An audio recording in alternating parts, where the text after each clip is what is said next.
don't understand what's going on here.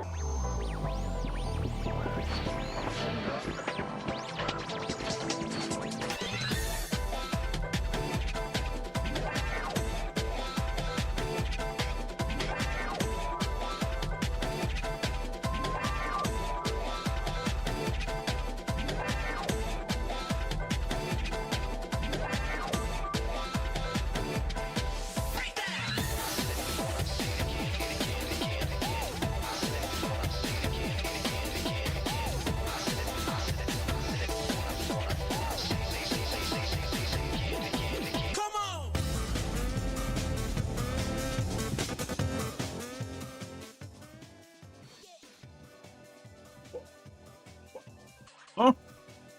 Hey. Dude, I get to finally stream on a Sunday. Great. It's been too long.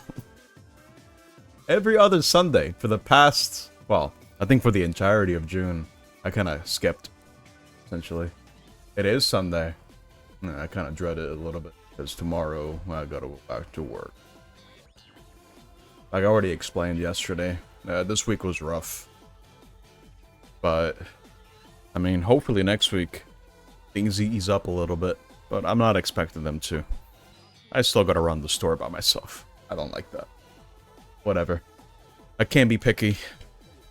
Especially since, it was already kind of a blessing that I got this job to begin with. So I'm gonna try to make the most of it. Anyway, job things aside, thank you again, Golden Drummer, for the 5 months. Appreciate that. It helps out a lot. You have no idea. What do you mean you're running the store by yourself? Oh, that's what happened on Thursday. It's probably happening on Tuesday as well. Now, let me remind you, I've been there for like a little over a month. Almost 2 months. Running the show. Well, rather, then on Thursday I have to run the show by myself. It's by circumstance, really. Not a whole lot of people tending to the shop to begin with, or just 3 guys, and one of them is out of the country. So I essentially had to apply everything that I learned on Thursday and just try to not collapse, you know, not have things collapse in themselves. So that was crazy, but it's fine.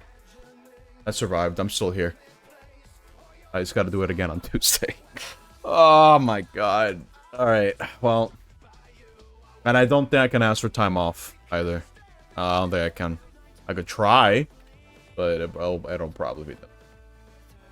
See how that goes. It's pretty bad, but it wouldn't be so bad if I then have to go back and forth a lot at the job. Because as I've explained many times, I'm working on a repair. I got a call. Gotta answer it. Go back to the repair. Someone walks in the front. Okay, I gotta go take care of that. Okay. Then another customer walks in. I gotta take care of that. Okay, I go back. Work on the repair. Okay, great. Now I gotta take care of something else. Okay, this repair's never gonna get done. It's so annoying. Yeah, it generally annoys me a little bit. That's why I have to do these repairs fast. Because I just never know when I'm going to get interrupted. And for someone with a brain like mine, who likes to hyper-focus and try to focus on the task, because, dude, if you pull me away from what I'm doing, I am gonna forget what the hell I was doing. So I have to set reminders to myself and be like, okay, I've been here, I was there, and it's just awful. It's not the best environment for someone like me, but again, I have to learn it. It's the one place that actually gave me a chance for employment. So I have to try to make the best out of it. It's not favorable, but it's fine.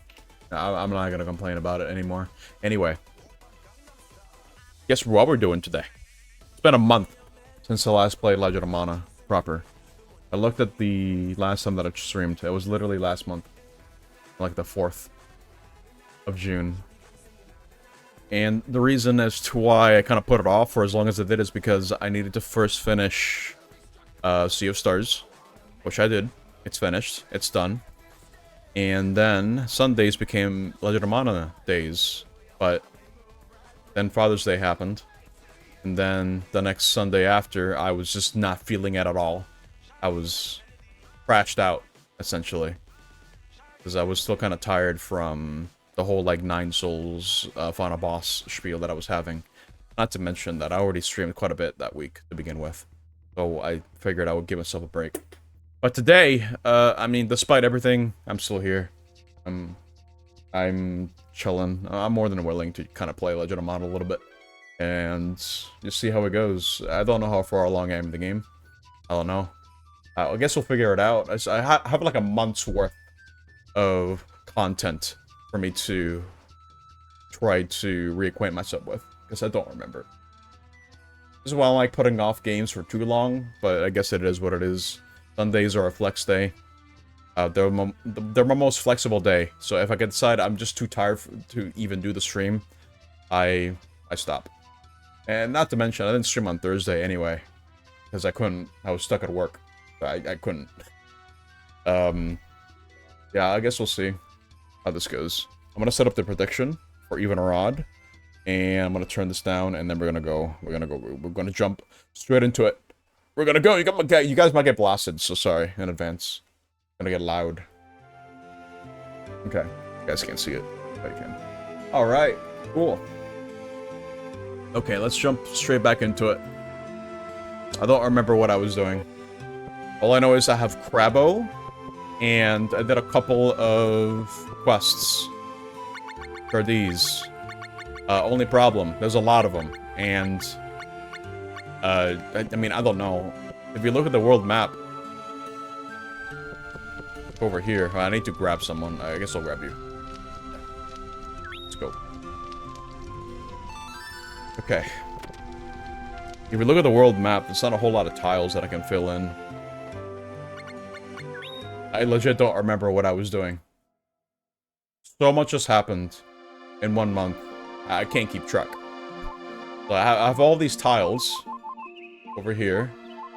A lot of them are already kind of filled. What? Oh, hey, Greg. Oh my god. That's right.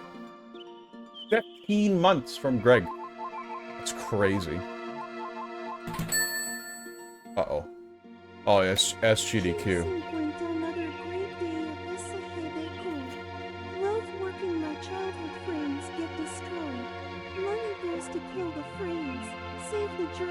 Thank you, Consummate, for your automated bot message.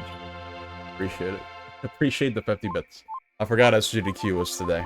I'm not gonna beat a dead horse here. It's just, when it comes to GDQ, I just don't really care anymore. I don't have anything else to say on the matter. That's still quite a number of tiles. I don't think I'm beating the game today. That's for sure. Especially since I don't remember what the hell I was doing. I think I need to go to the grottos. Oh, you went to the online generator? Okay, great.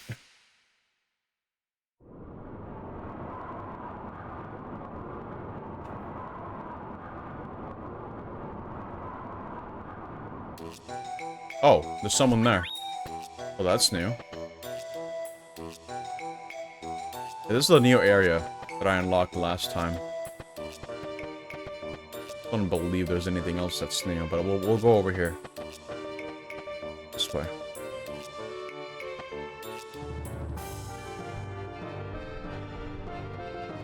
This way.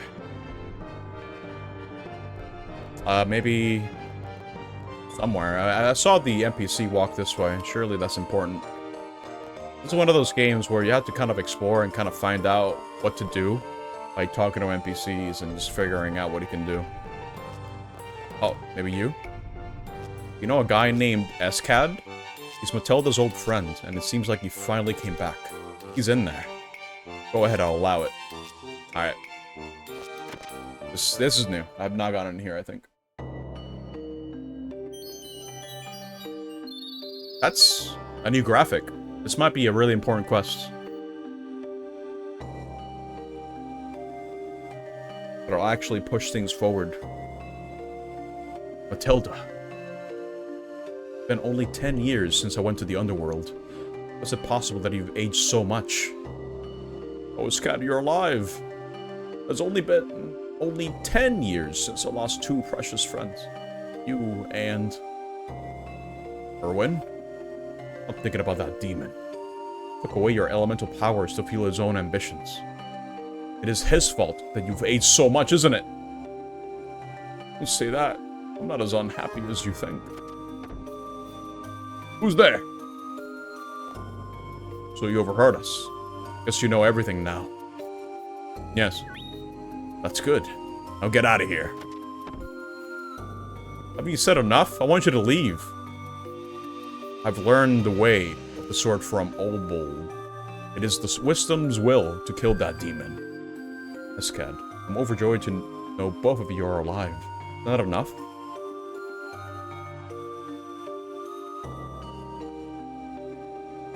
I'm warning you. Beware of him.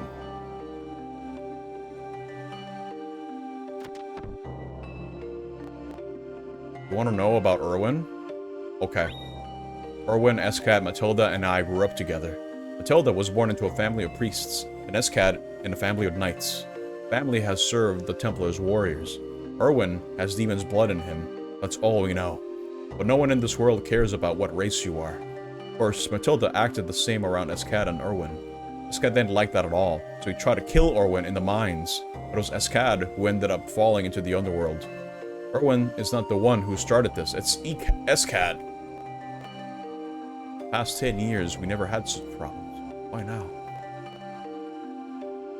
Okay. Well, do we go to the mines then?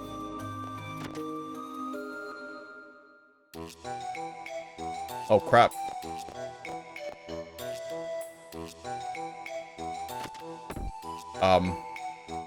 Oh! Hold on, we'll go back in.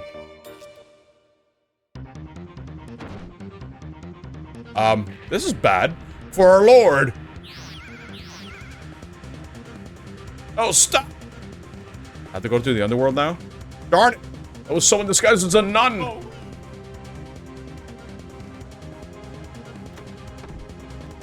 Okay.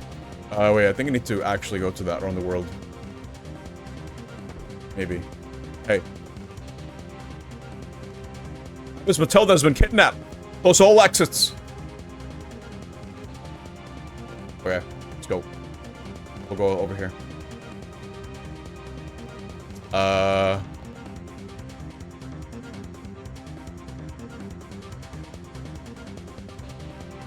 You work for Erwin, don't you? What are you going to do to her? Only go by Lord Erwin's plans. Too bad. Uh-oh. Can't leave this holy area with that sort of magic. It's going to be his last day on Earth.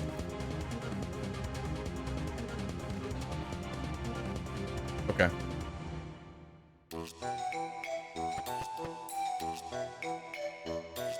I have a inkling, an idea, a thought of where to go next. There's a lot of mention. No, don't go here. Go here.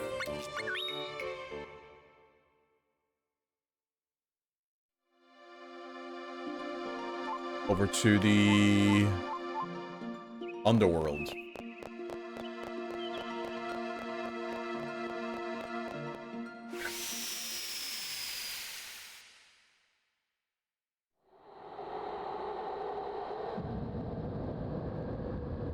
Surely I can finally do something here, right?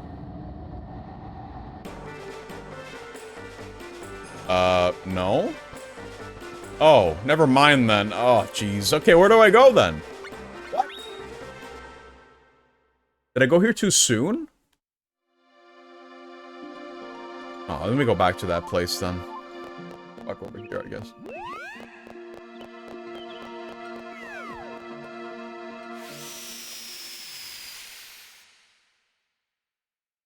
I agree, Greg. 10 years is a very long time. I mean, hell, it's like a 10-year gap between us. Essentially what feels to be a 10-year gap.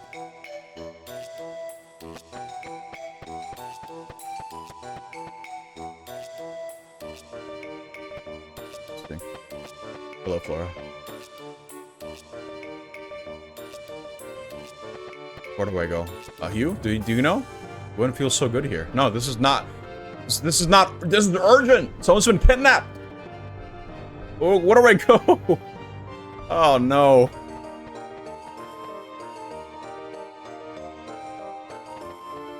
Let's see. No. No. I don't know what to do with the minerals still. I'm never gonna figure it out. Oh, you again. I'm here to gather green balls. Roll them up and steam them to make a delicious snack. Green balls and gato. Eat the droppings of the Cancun bird. They grow up nice and juicy, but I have to go through the dungeon to get to them. Would you like to gather green balls with me? Okay. Get rid of that one. He won't get along. Okay. See ya. Dude, he just disappeared. Like, what? What? He's gone. Green balls are best when they're fresh. Okay. Hey, variation. Hello. I got nothing to sell. I got nothing to buy. I'm just concerned for that child. How did he do that? I know he's a mage and all, but he just... One frame he was there, the next he's gone. Okay, well, whatever. Well, we're gonna go to... We're gonna go here. Dungeon. Yeah, King Crimson. That's a good way to put it. Oh, wait, hold up. These guys are here. We can't find them. Monsters are supposed to be able to come in and out of the sanctuary. Could be in the meditation room. I've arranged it to be reopened in case of emergency. Well, I'm gonna go look for them. Alright. Guess I'll come with. I lost them. This place is too vast to search. I'm gonna be hiding, waiting until we're gone. I could have gotten away somehow. I'm going to look a little more.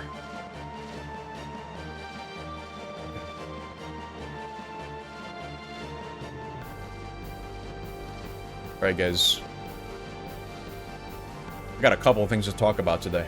You guys ready? Oh, look at this guy. I love this enemy. Well, he has no health, though. Believe it or not, even after yesterday's Yap stream, I still got a couple of things to talk about. Which honestly kind of amazes me, because outside of the stream, you can't really expect me to be talking a whole lot. At work, I force myself to talk. And it's kind of exhausting. I don't like it, but it's gotta be done. Especially when... I don't mean this in a mean way or anything like that, but when I do get customers that I have to keep explaining technology to them. Because oftentimes we do get senior citizens that are not as versed when it comes to technology, and I have to try to find ways to explain a concept to them in a way that they can understand it. And for the most part, I've been successful, right? Like, I try to be patient with them, try to make sure that they understand what I mean, and I try to level with them. Now, a lot of people have told me that I'm very patient whenever I work with them, so that's good. Monsters are near appearing in the holy land of Gato. How sorrowful it is to see the flow of mana energy weakening so. I think we take technical writing classes in the university so you could better communicate technical concepts to lay people. Interesting. I don't think they offered such a course for me. I'm not gonna lie.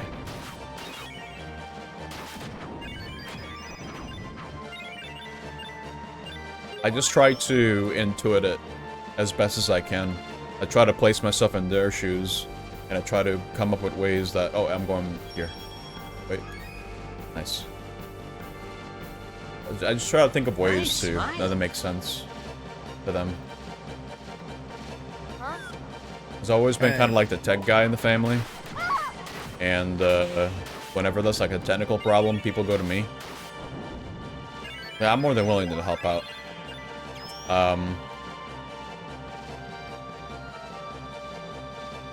But part of that, it's kind of exhausting for me.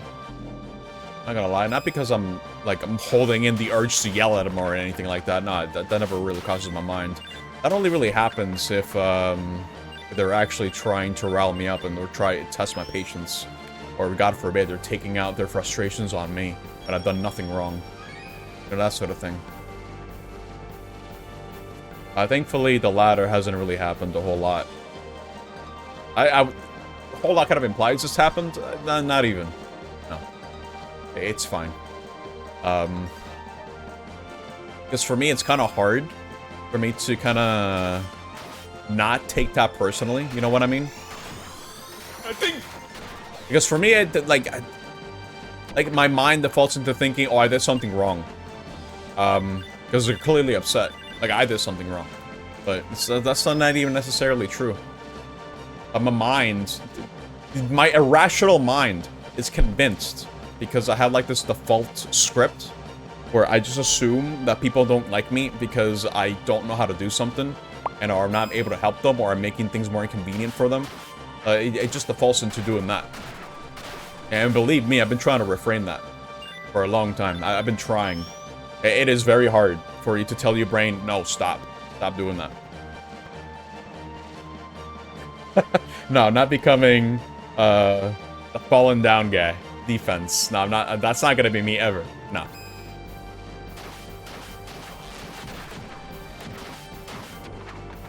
I will never explode on anyone like that, I don't think. God forbid. At least it's not my intention, right? I suppose it's not possible for that to not happen, but I try my best to keep myself composed. But it's pretty easy to tell how I feel, what my current mental state is, just by looking at me. Because my expressions do change, and my it's pretty easy to read how I'm feeling, which I suppose is kind of a good thing, but it kind of does get in the way of masking, because when you have social anxiety, you know, it's bad. People can kind of read through you. Wait, what is this? Oh, so you worked with a strange rabbit, did you? Please leave here at once. Uh-oh. I guess I'm not going in here. Never mind.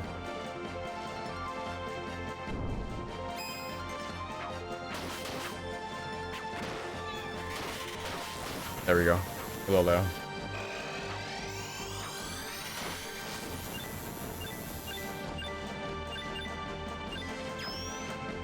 Cool. I don't know where to go. Anyway, the lesson here is, front-facing kind of sucks, but I want to keep the job, so I'm gonna just have to find ways to cope with it a little bit better. I think we found the boss. No, this is the exit. This is not the boss. Wait, where the hell am I? Oh, we're in the waterfall now. Here we are. Okay. Grab your green balls. Hold on a minute. I'm collecting them now. Alright. Take your time. You went off on 2 customers? What the hell happened? Wait, I went back. Didn't do that. What happened, Carl? Do I gotta wait for him to actually stop? Really not. There are more than 2 of them, dude. He's picking them up. He's grabbing all the green balls from the ground, from the grass. Oh my god. Alright, I'll let it... Oh, wait, there's a fairy. Crap.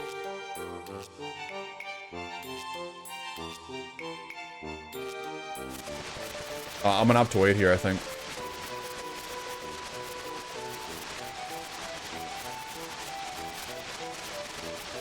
Yeah, what happened, Carl? I'm curious.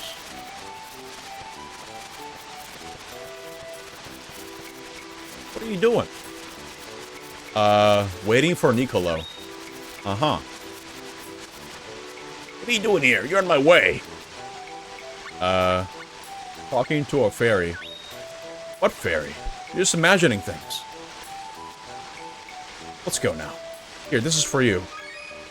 Green ball bun. Oh my god, I'm gold. And to show you my gratitude, he is 500 lucre. Great. That's snarky with you because I told him I couldn't break his hundo on a fresh till. after already bringing a hundo for another. Wait, what? Hold up, what the hell?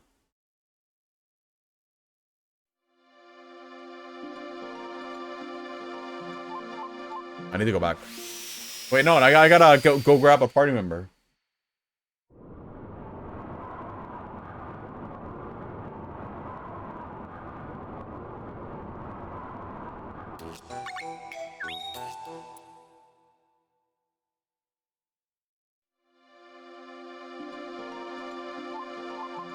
Let me go back here. Oh, well, that's too long to input here, but suffice to say, she's always a problem, and it always involves having to stay late because of her. What?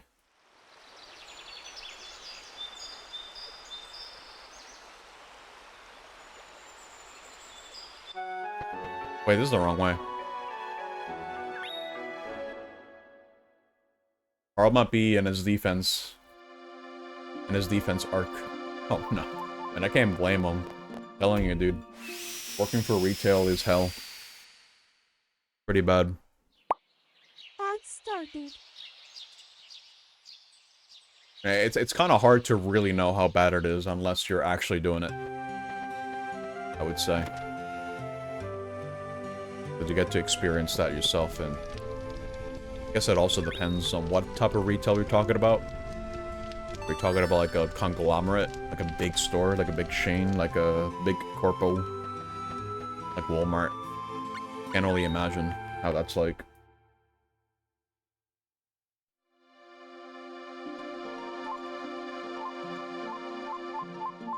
What are your hours, Carl? Earlier, you're probably gonna tell them you don't want to work weekends anymore.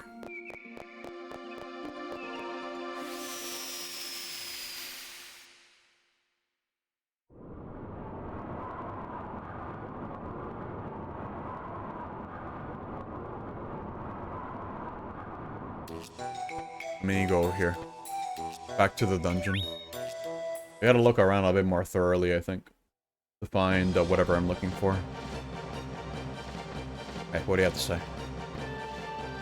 Leave once you're finished. Okay. Worked at a grocery store for like 5 years. The same one? I don't remember it being a particularly terrible time, even though you were a cashier. That's good. I think it just also kind of depends on which store it is and which shifts you have. Because I think... I mean, I don't know. I'm mostly speculating here, but I think night shifts... actually, I feel like there's too many variables to really just say, oh, night shift is better than day shift. I think that just kind of depends on, one, how much energy you have during the day versus during the night. And I guess the area, too. You're about to give the boss an ultimatum.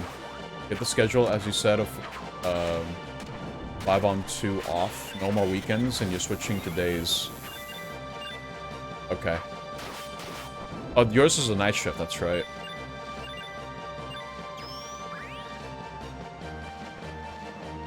It's the same one by your grandma's house.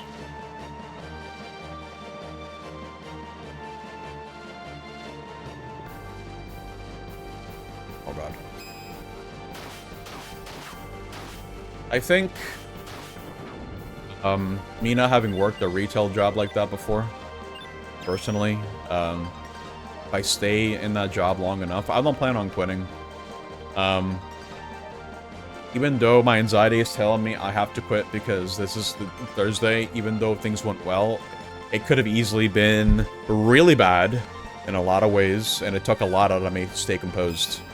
And in my mind, it's thinking, hey, you sure you want to be doing this? Right? But it's gonna happen again next week, because on Tuesday you gotta be alone again. Can you handle that? You know, that sort of thing. You have having that doubtful thinking, just kind of sneaking in my thoughts. It's like, okay, calm down. No, stop. Not gonna help me at all.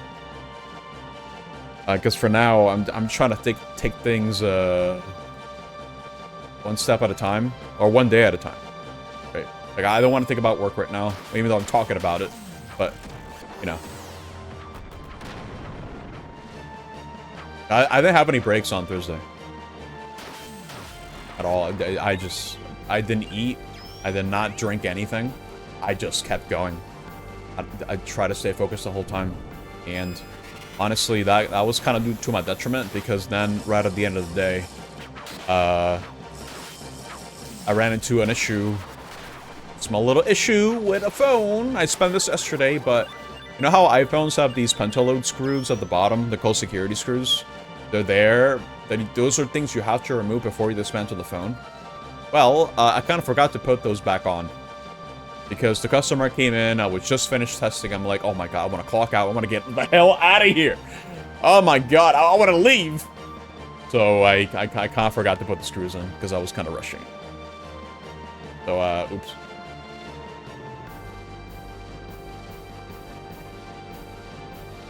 It was actually crazy. One time you had a customer just place a giant knife on your counter.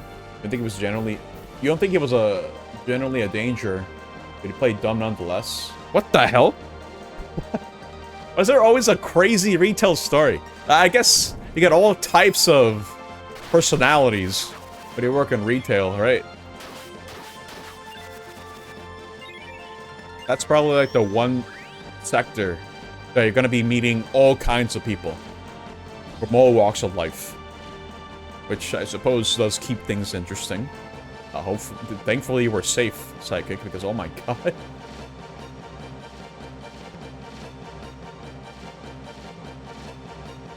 Get no breaks the last 2 days either, right? Because they were the only one for the whole store. Oh no, don't remind. And yesterday because there was just too much crap going on because never enough people in the damn store and it's always busy. I have a staff problem as well, dude. There are only 3 people. 3 guys. One of them is out of the country. You know what? No, he deserves the break. I'm not resenting him for that at all. But, you know, it's still a matter of fact that now we're only 2 guys. But we still gotta respect our hours, right? Our schedule. So he gets to come in when he comes in. Based on the schedule. And I have to come in the same way. So if I run into a scenario where it's like, oh, it's this day, usually the other guy would be here, but he's not, because he's not here in the country. So now I gotta like try to handle it as best as I can. It's gonna happen again on Tuesday. But yeah, when I'm feeling stressed and I'm feeling hungry and all that, like it's just going to affect my performance overall. It's gonna affect my mood. I could have clocked out earlier on Thursday, to be fair. I could have done that. But I didn't really want to leave the guy with all those repairs, like my coworker. I wanted to at least contribute, and there was still a couple things that needed to get done anyway. So, I ended up working on a repair or 2 after he clocked in, just to make sure.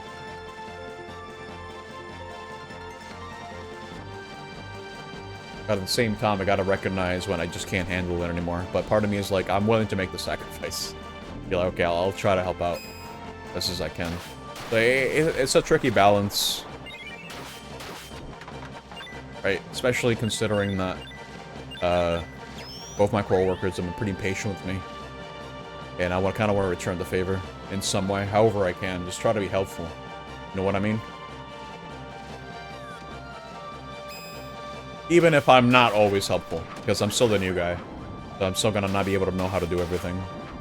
Like, for example, I don't really know how we do data transfers in the shop yet.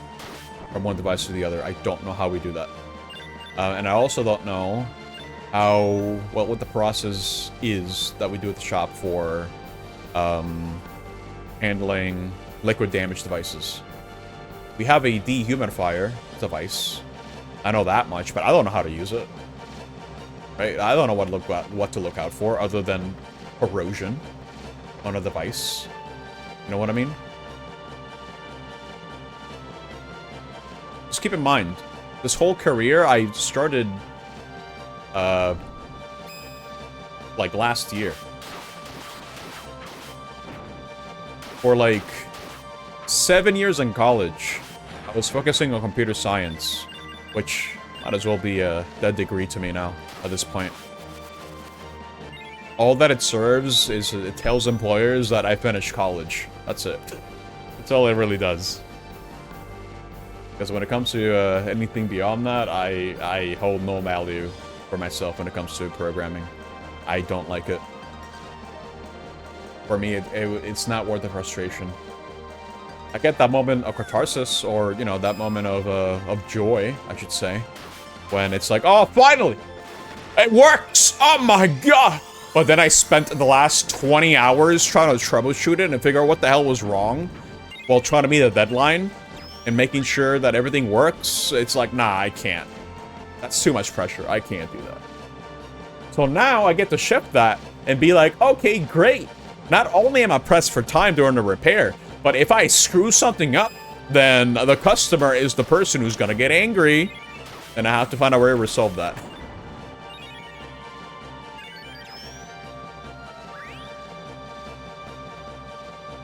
I personally can't use that as a motivation.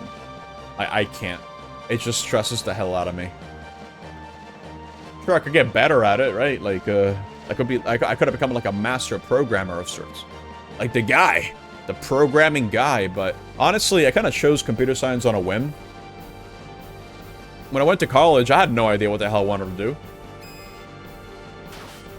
I just kind of applied because I was sold on the lie.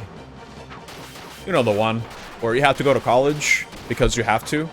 Because that's how you get the good jobs. And considering that I had moved from Puerto Rico to the United States, we knew no one, and there was no real other trajectory for my life beyond college. I kind of just did it because it was just kind of expected for me to do it, right? Not because I wanted to.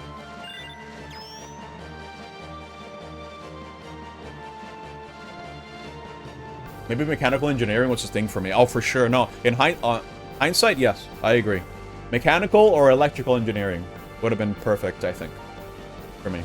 But that's the thing, right? I didn't think about these things during high school or during my early days of college because I was just kind of going through the motions, right? It didn't help that I realized that all the effort that I put in at school, you know, from all the way from like pre-kindergarten all the way to like, I don't know, like 10th grade, I realized, wait a minute, I cared too much about my grades to the extent where I placed my entire self-value on how well I performed a test. Like, I'm not afraid to admit it, dude. I used to cry if I got a C. Because I felt like such a failure. Right? Like, everything hinged on me, me getting A's and B's. If I got anything below that, it was unacceptable in my mind. Because I knew it was not going to be good enough. So, placing all that pressure on myself did a lot of irreversible damage to me, I feel. It was awful. And you know that for me, my point that I realized as well, back when I was like in middle school, when I deliberately failed the test, I was like, I'm not gonna study for this crap. I am too stressed out. I don't care. I got an F and I was actually happy about it. Because I made a conscious choice where I cared about my mental health more than a stupid goddamn test. At that point, I feel like I had more control. I had more power. And I was really happy about that. About an F.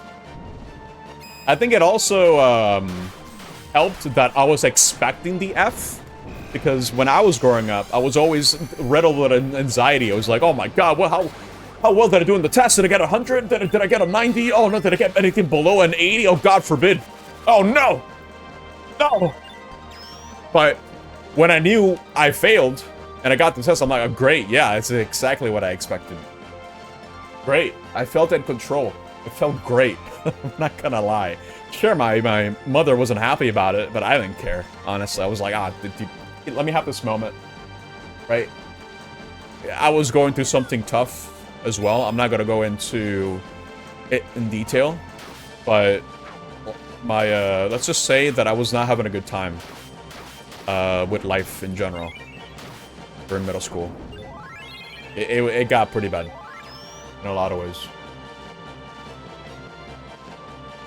So me just having any sense of control on things I had felt like I had no control overall, it was therapeutic in its own way.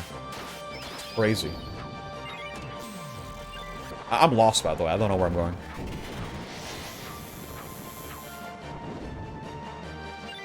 Nice.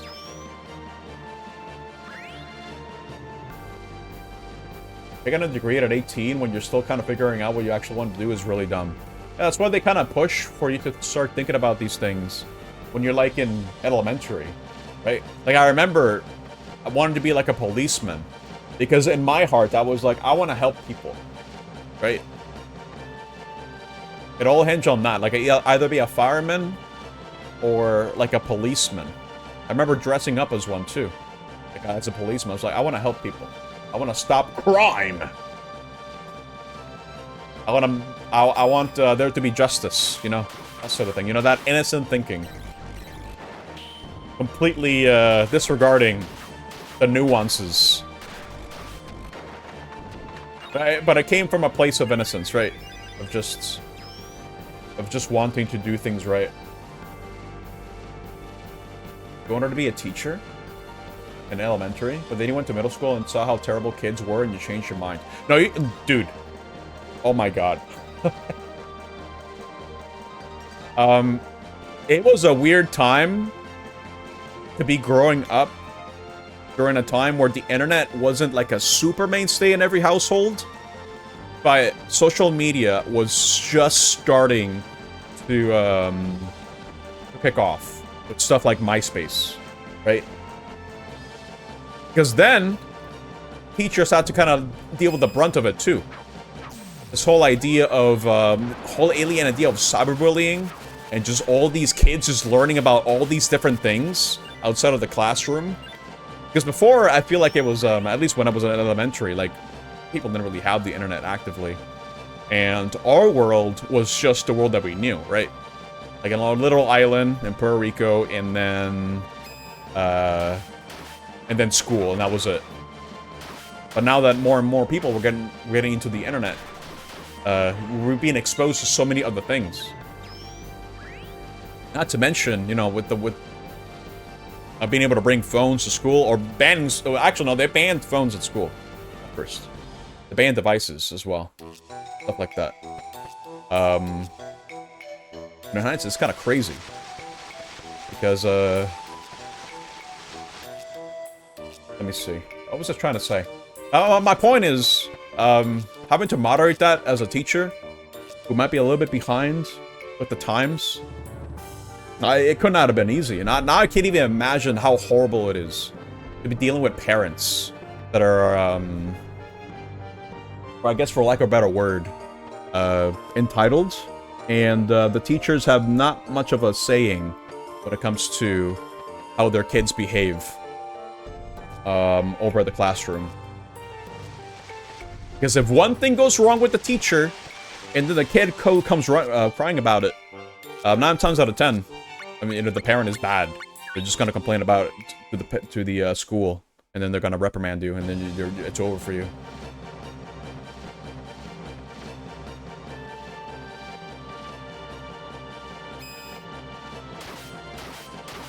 There we go. Can't imagine how it's like now, dude. It's just too much to moderate now. Way too much. I'd be afraid. Personally, myself, I'd be afraid to be a parent right now.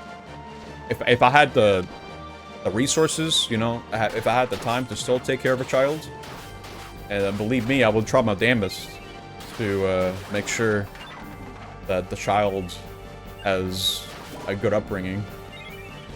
But even then, like, there's just so many practical factors now that are way beyond your control. Like, if you thought it was bad before, right? It's especially bad now. Especially if you introduce them way too early to stuff like the internet.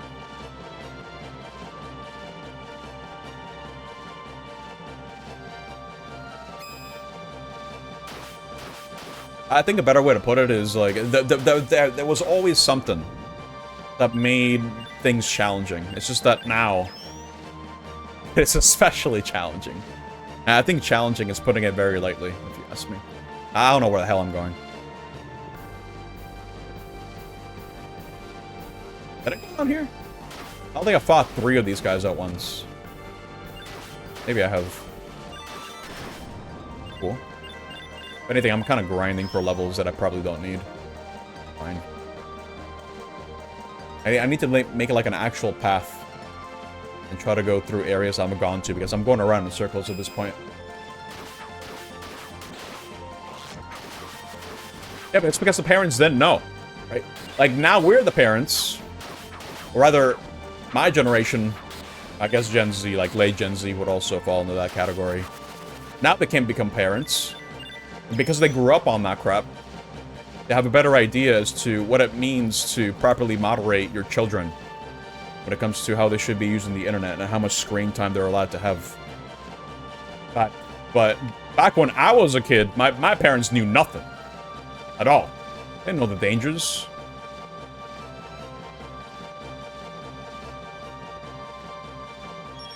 Wait, did I go this way?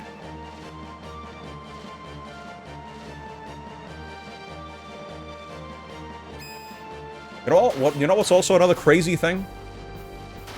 Irregardless of, at least my generation, of how you were introduced to the internet, the whole idea of not interacting with strangers and not giving away your personal information was still at the forefront of your mind, because it was kind of reinforced, right? I still kind of thought about that, because it applied both IRL and on the internet.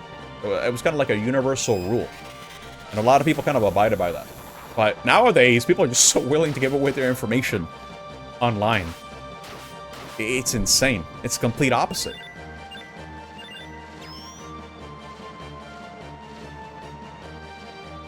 What's even more scary is the fact that, you know, when I was a kid, I was pretty dumb, right? When it came to hiding my information, stuff like that. I didn't share my name outright, mind you, but considering just how much of a blueprint, or not a blueprint, a footprint, online footprint that I left behind, it'd be pretty easy to kind of tell what I've been up to for all the time that I'm using the internet, because you can still kind of trace it back. Did I go this way? No, but there's nothing here. Angry. Cool.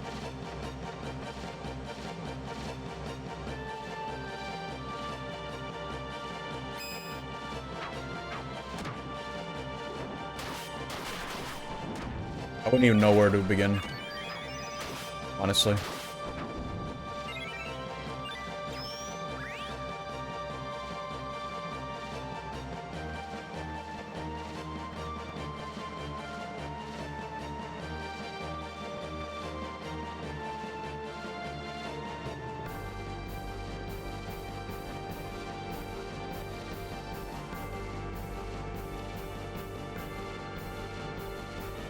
Trying to map out the area in my mind, in my brain. Because I'm pretty sure I might have missed a room somewhere. Probably.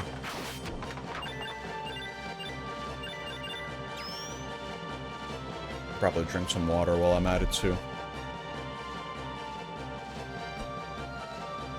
The water went this way though. Kinda wish I had a map. Maybe I should draw one.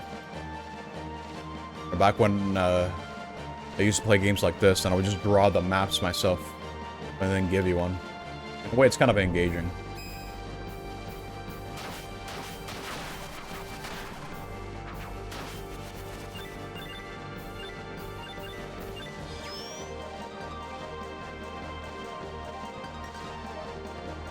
Not go this way? Oh, can't. Let's keep going to the right. I can't just keep going into the right random directions. And hope for the best. Okay, so this leads all the way here. So if I were to go to the left, all the way to the left, maybe I'll run into something new. I might need to also kind of look it up what to do here, so I can get a move on. One of those games where I have ran into situations where I wasn't really sure what the hell I had to do, because you have to talk to the right NPCs at the right time and choose the right dialogue option without really knowing that it actually did something to progress the quest. And it's one of those. A bit annoying. Oh my god! Okay, they didn't even kill him. Anyway, I feel like I went on like a million tangents. The point is, I don't remember what my whole point talking about all this was. I'm not gonna lie. Wait, what does this even lead?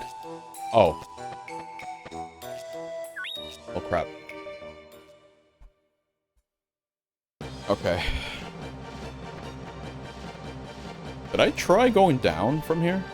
I think I have already. Pretty sure. But I guess we'll keep moving around. Get some levels, I guess.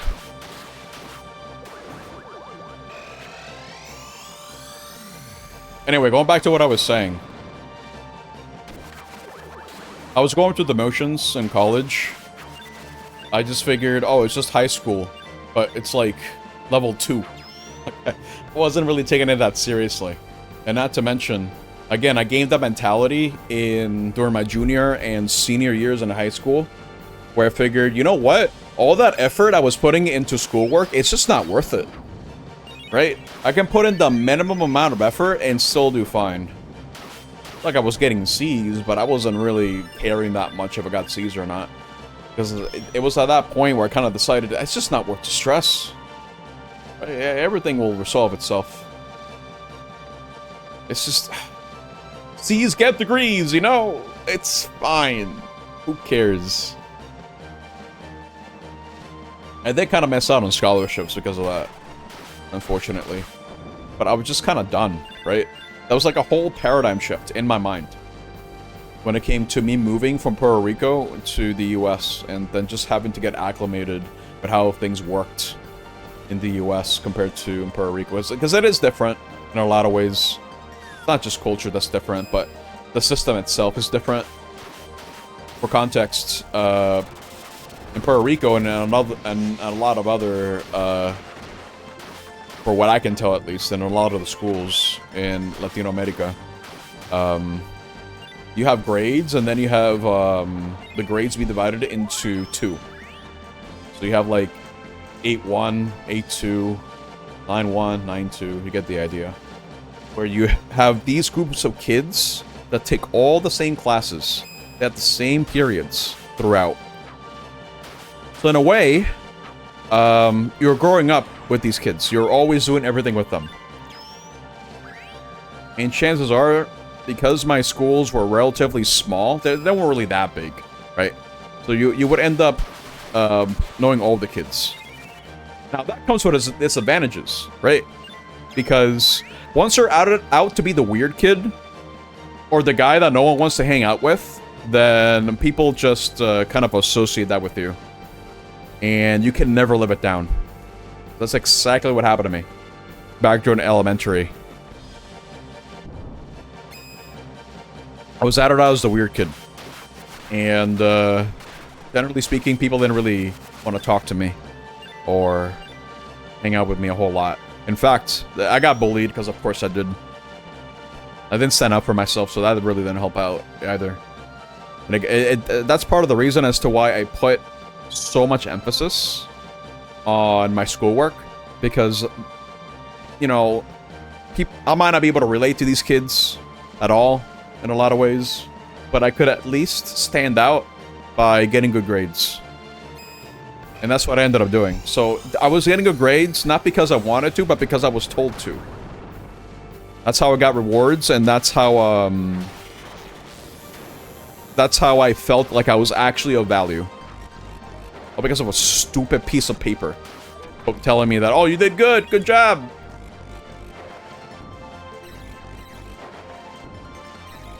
Well, I can't move. There we go. Yeah, look at the weird kid. Look at him. He's being weird. Needless to say, it kind of sucked. In a lot of ways. I remember a lot of the bad.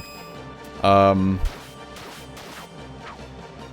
remember there was this one prank that people were doing during middle school, where they would just pull your pants down and try to humiliate you. They would usually do this against the nerdy kids, because I would like the easy targets. But my middle school arc was when I was angry. I was a very angry kid, because I was just so fed up with the way people were treating me, and not to mention just troubling things happening at in my life at the time, that I just did not have the patience to be dealing with stuff like that. So when it inevitably happened to me, I just punched the guy in the face. I said nothing else to him. I just punched him because I was just so fed up. I felt like the whole world was against me, and I was trying to fight back in however I could. He didn't punch back. He had every right to be honest.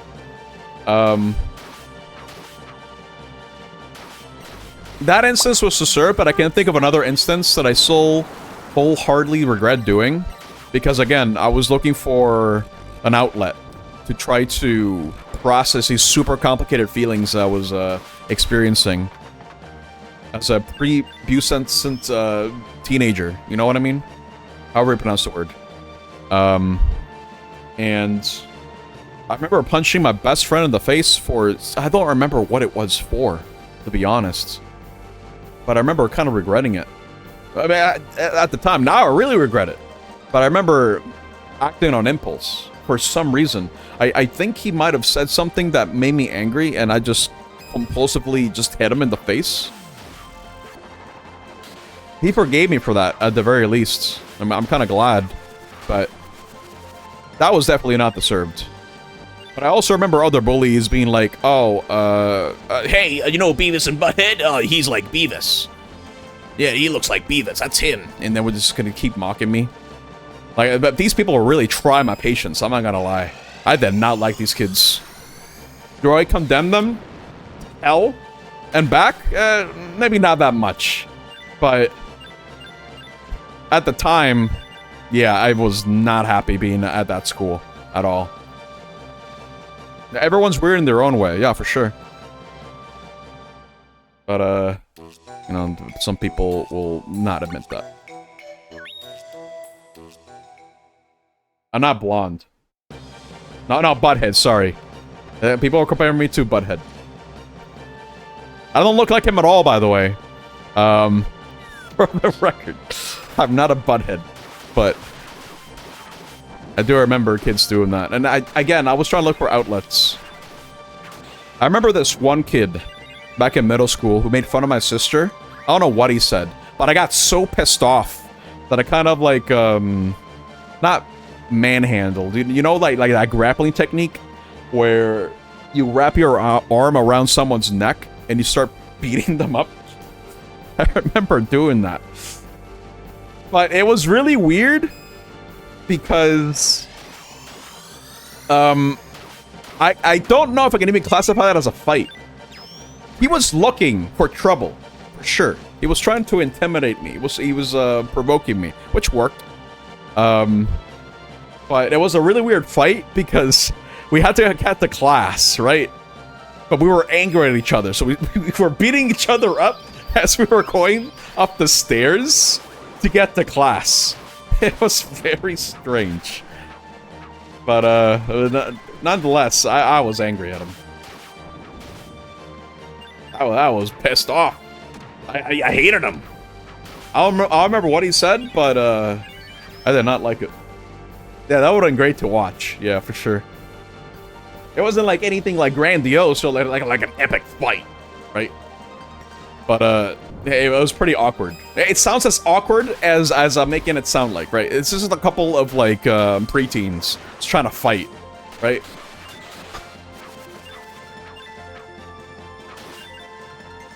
It's nothing too, grandiose.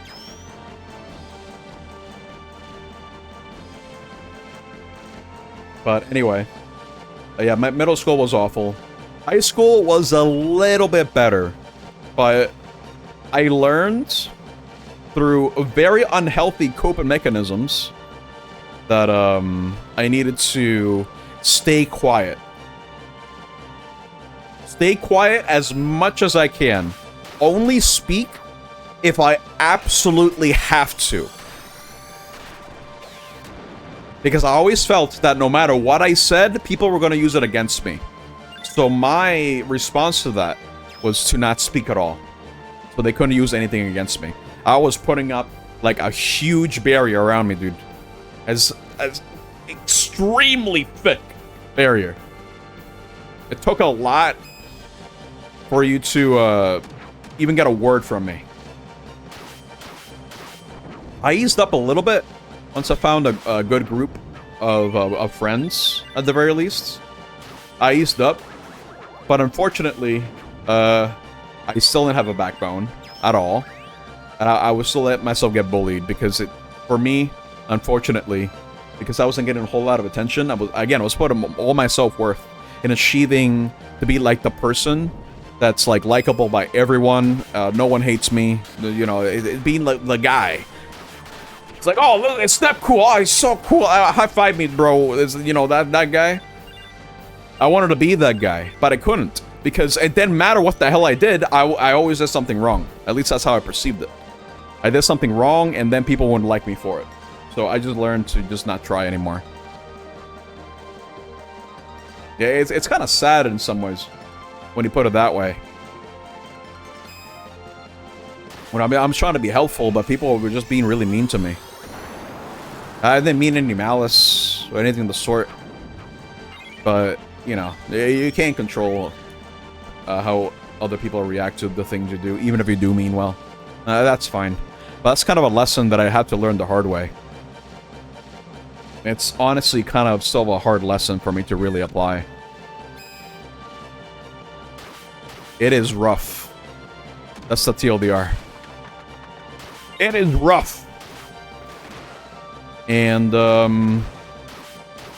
beyond that, I think the thing that kind of made me sad about all this is the fact that I finally found a group of people who accepted me for who I was. It wasn't perfect, mind you.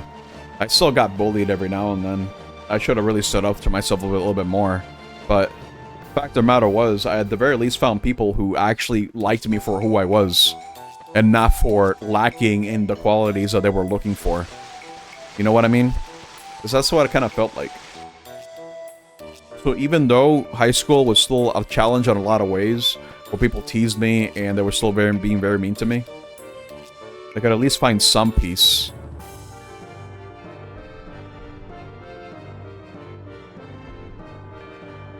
But unfortunately for me, I had to move away because of circumstances. Essentially kind of forced to restart my life and move to the US. I didn't really have a choice. I didn't have much to say in the matter. I guess that's also another thing that I had a lot of trouble with.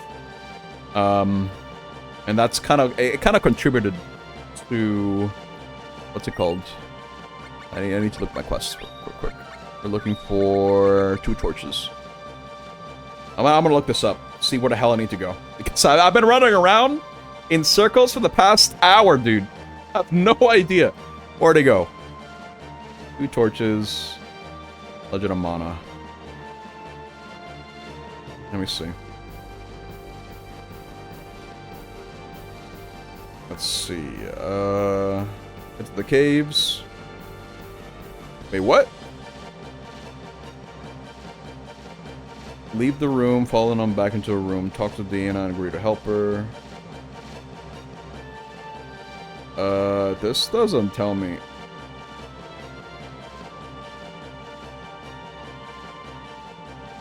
Exit to the Gato Grotto's map and head for the caves. Talk to Escat and tell Diana to take you to the sealed room. Okay, I need to find another guide.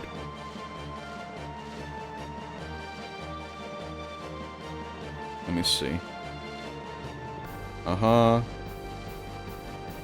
Head to the dungeons. Talk to Escad and tell Diana to take you to the sealed room. Where the hell is Escad, then?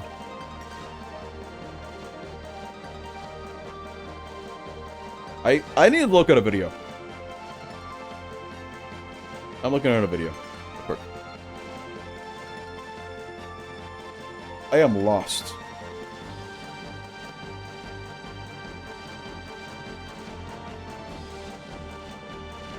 Let me see. Where do I go? Maybe I have to go somewhere else? I mean, I don't know. I'm lost, dude. One of those games.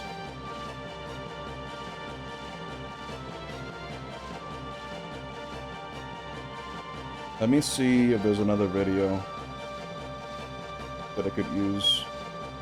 There's a lot of these clips that I'm seeing on YouTube are very, very long. I'm just trying to like get an idea where the hell I need to go. Let's see. Maybe this video ought to do it. I think it's for the remaster though. I mean, it's the same thing, essentially.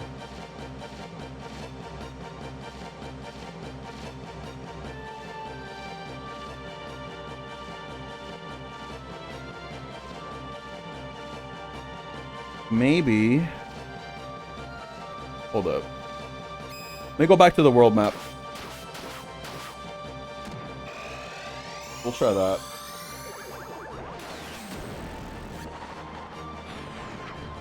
Cool.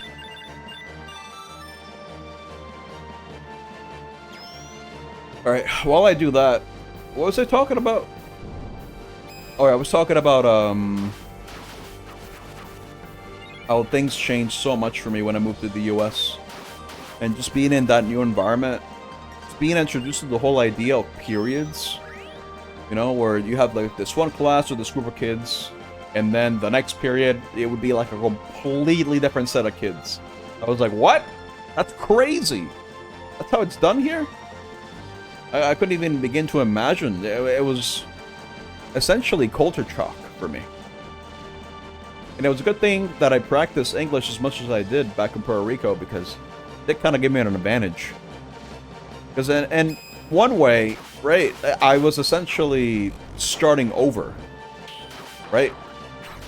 So I had a clean slate, no one knew who the hell I was, so I could at least be a bit more expressive and just see what happens. What happened. And you know what? After I moved here, I did not get bullied at all. No one targeted me. So that was good. I felt safer in that sort of environment. I mostly kept to myself. But at the very least, I wasn't bullied the hell and back. I did meet some good people through that. But I had to start again a second time because, again, circumstances beyond our control essentially forced us to move again. More down south from where I was. So I had to essentially abandon my friends back in Puerto Rico. Then I start fresh. And I make a couple new friends. And then we ran into the issue where I have to do all that again. I was kind of annoyed by it. I'm not gonna lie. My senior year in high school was very strange as a result. All I did during lunch was hang out in the library to play games. I made like 2 friends. Pretty sure. 2 friends from that, and I didn't do much of anything beyond that. I went to my classes. I kind of just went through the motions. I tried to be as laid back as I possibly could, as well. I was the type of kid who, at that point, I didn't really care about what people really thought of me, necessarily. I was a lot less self-conscious. Now, that's...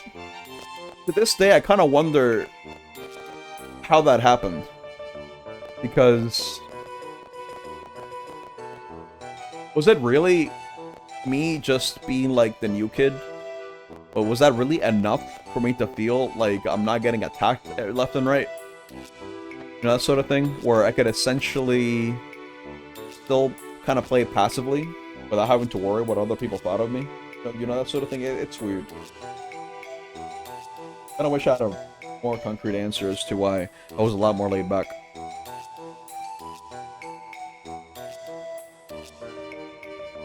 I feel like having a lot of resets does kind of mess up with you a little bit. If you ask me, in the sense where it's... I can see that giving you more problems when it comes to establishing, like long-term friendships, for example. Unless you're able to meet up with those people outside of school. In that case, I suppose it's not the end of the world, so I think it's probably fine.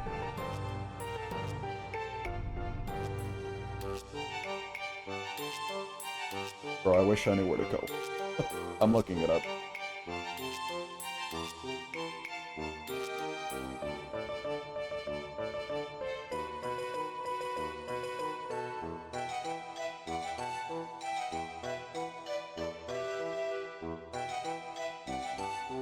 Apparently, the guy, like the cat guy, was supposed to be my party member at this point.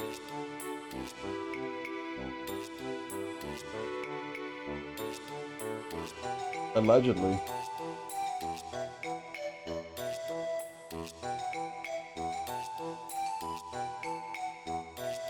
Let me go back to the temple. Over here.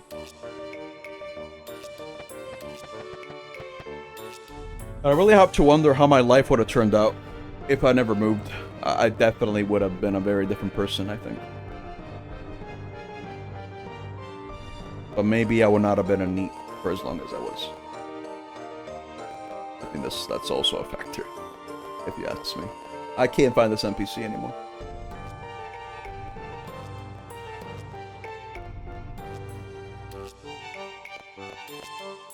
Because again, kind of went with the motions. Not just in high school, but in college as well. I got a job during college, but it's not anything too fancy.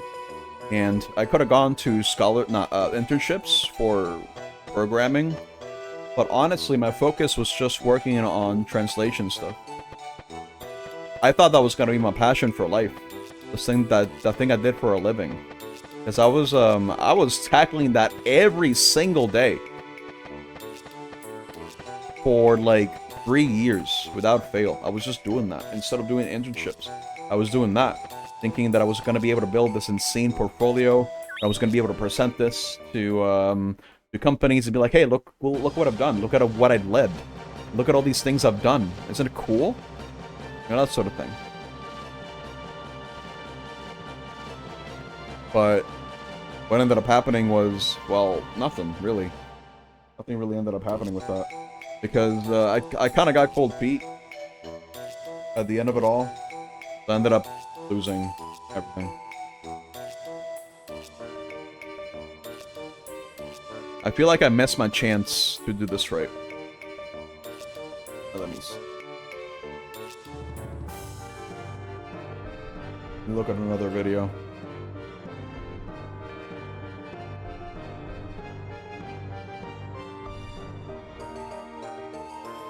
Oh my god. I'm never gonna find out what the hell I have to do, dude. I have no idea. Oh no.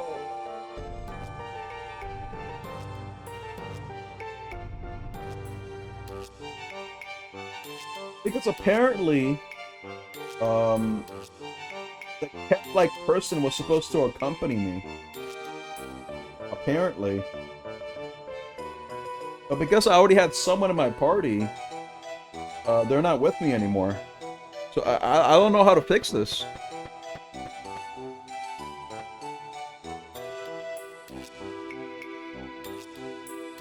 You're supposed to be at the temple. Well, where did they end up if, I don't know what to do now.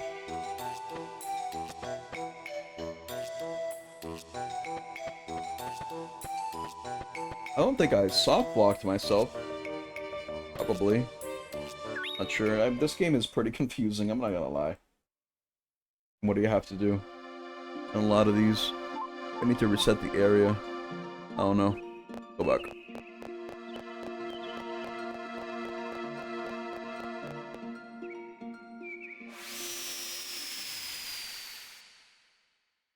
Because apparently one of them had to accompany me from the start. Is there a way to, like, restart a quest? I don't know. NPC. Can I get rid of you? I don't know how. Oh, I think I remember now, actually. Yeah, you have to go into your home. Okay.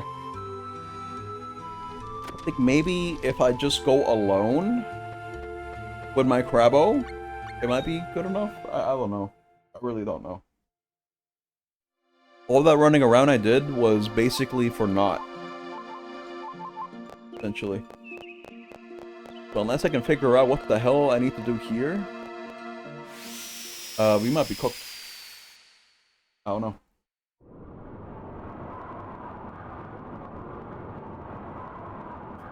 You know, weirdly enough, I'm already kind of feeling kind of tired. And talking about all that actually kind of, it's kind of exhausting in its own way.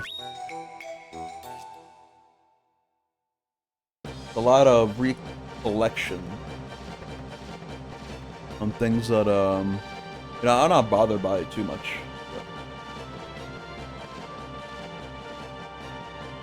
Yeah, there were things that still kind of accept.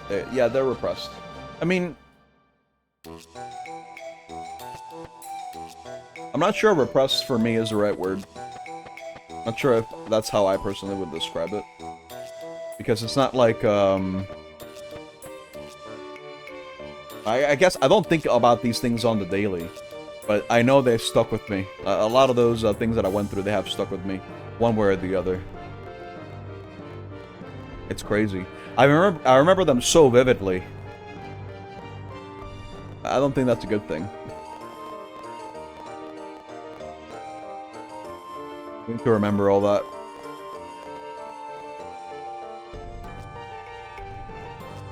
I will have to say there's been a lot of trauma. I guess if there was anything that's been repressed or suppressed, it's a little bit of trauma. Yeah, this is... okay. I guess I see what you mean. Yeah, it's far from the first time. I mean, that's how big of an impact they had.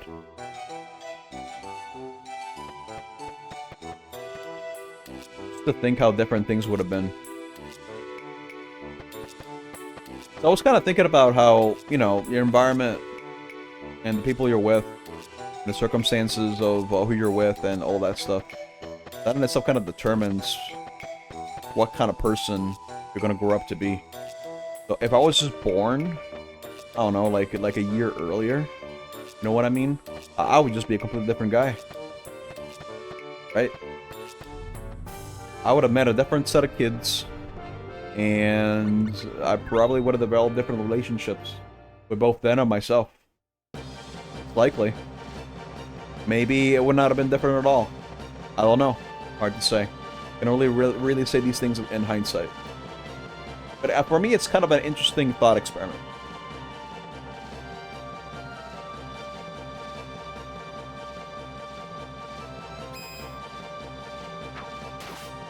I mean, hell. I was supposed to be born on Valentine's Day, but I slept in, so to speak.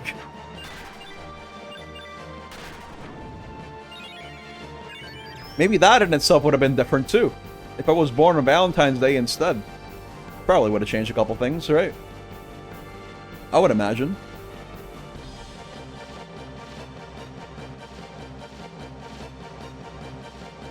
But how are you doing, Omega?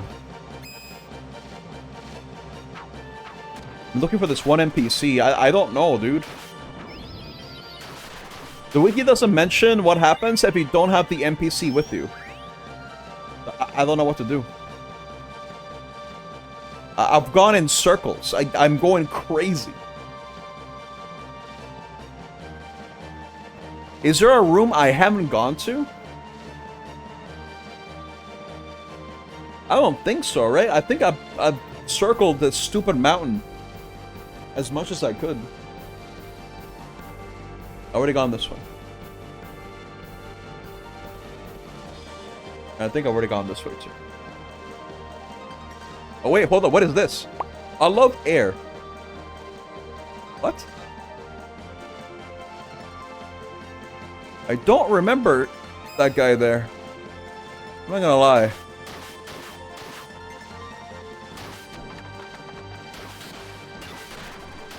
Well, anyway. I got to think about all of this again when I went to visit Puerto Rico after so long. Not this way. Already gone that way. It's kind of crazy.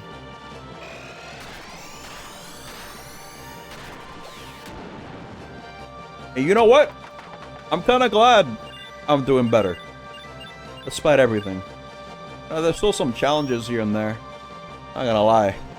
Sometimes things do feel a bit overwhelming, but overall, I think I'm doing a little bit better.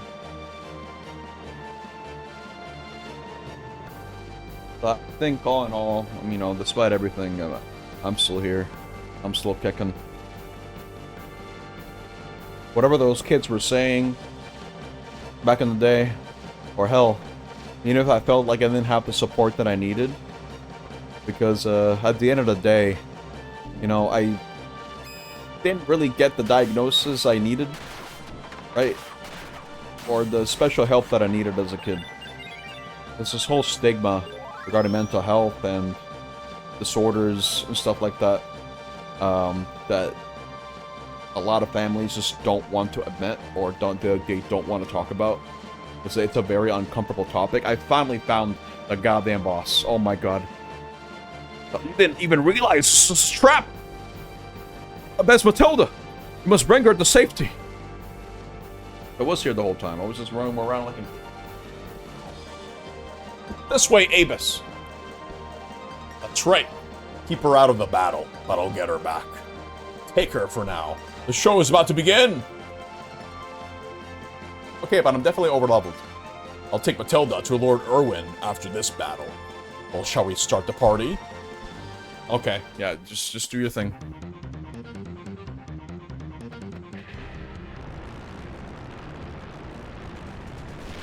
I'm Crabbo with me, dude. I can't lose.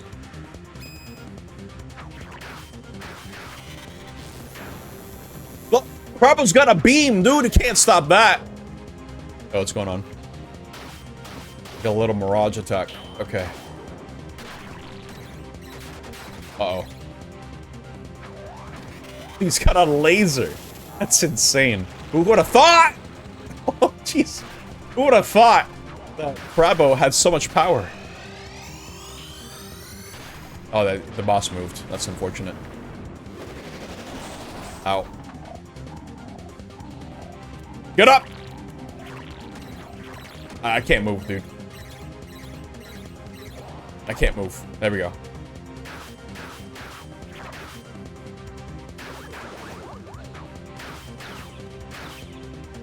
Go for an uppercut. There we go. Nice. Gotta move with the boss around the arena. If I can. I'm so proud of Crabbo. I want to know what moves he can get. I'm never gonna change monsters, dude. I mean, look at him. Get up! Dude, he still has 100% health.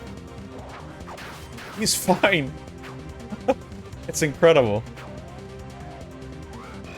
Hold up, I'll use this move. It'll give me iframes and also damage the boss. There we go. Alright, Crabbo.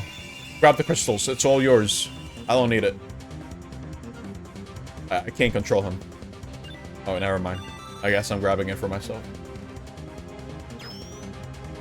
I don't need it, but it's fine.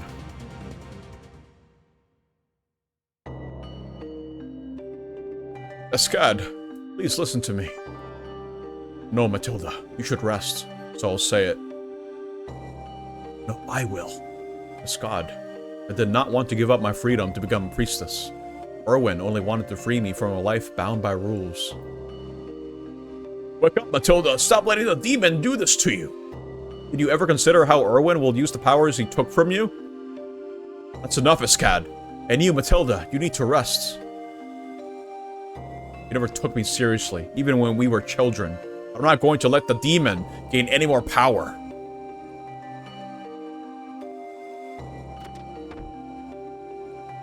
Only the heavenly silence comforts me. Don't say such a thing. I guess we're done with that. Now what, though? Do I go back to the temple? Guess so. I mean, I didn't really get anything new. That's kind of disappointing. I was kind of hoping I could progress through the game. You know what I mean? Oh, man. How confusing. Alright. Well, anyway. Guess we'll figure it out. This is a Yap game, so it kind of works out for me. Let's talk about something a bit more positive. How about that? Now that I'm gaining money again, I've been kind of averse when it comes to actually spending it. Because I want to at least have a certain amount in my savings account. You know what I mean? Like an emergency fund sort of thing. Because, I don't want to not have money again. You know what I mean?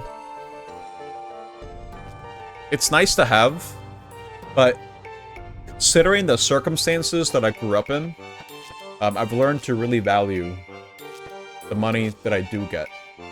And I don't like to spend it too much unless I know for sure it's money I can actually spend. I don't just like to spend it necessarily. I think what helps me as well is just realizing, oh, money go up. Money go up, number go up, I get dopamine hit. So it works out for me in a lot of ways. I don't know where to go now. I was kind of hoping this area would give me something else to work with. Maybe I need to look around more. I don't know. Did I go to the mines? I don't remember.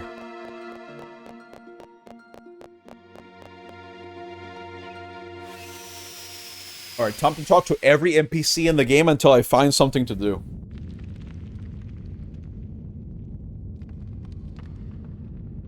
Oh, man. Dub. What? What? I didn't consent to this. Where am I going? Oh, God. Alright, well, the dubs took me this way. Can I get out of here? I'm in level 2. Oh, my God. Oh, whatever.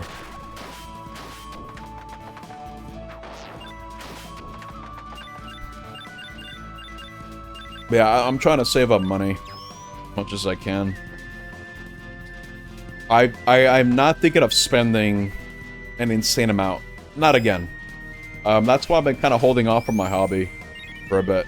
Because, you know, the repair stuff, I do it at work, but at the same time, like, I don't do a whole lot of soldering. I'm not getting a whole lot of practice with that, but at the same time, I want to save.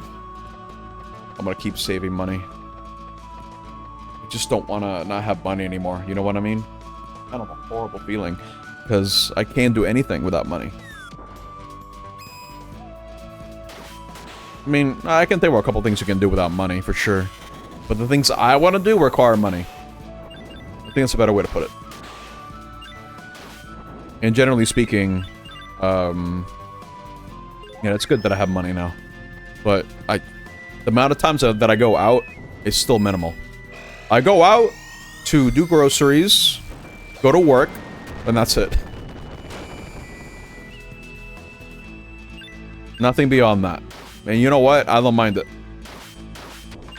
It's a very simple life. No, Flora, no. There are things about me that you would not want. Like, for example, my crippling anxiety. My crippling anxiety is... You have that too? Oh, well, I guess we can relate to that. Oh, no. You don't want to stack it up. You already know it's bad. Oh, it's awful. It's a horrible feeling. Both you and I know this. Heart to heart. You know what I mean? It's horrible. My coping mechanisms are not the best either. When it comes to dealing with stress. I'm the type of person who really caves under pressure. I learned that, again, recently. With my job. So that's great.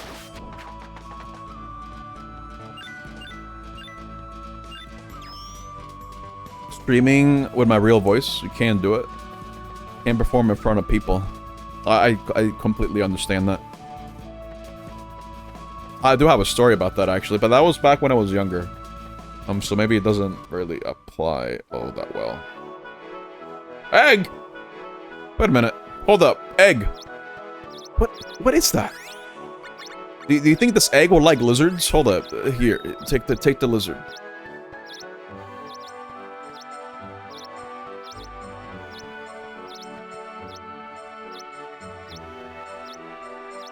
Oh my god. But I remember when I was a kid, I had...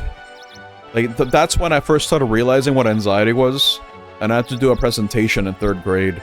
It's about like a lion story, but I had to like wear a lion mask. And I thought it looked utterly ridiculous, but for some reason had to do it. I don't remember why. But I had to wear this stupid mask that I did not want to do in front of the class, because I knew for sure they would make fun of me of it. And I couldn't take that, right? I couldn't handle that level of rejection as a kid. I mean, even now, handling rejection is kind of a challenge for me. Like, I know in my mind, like, I'm not gonna get along with everyone.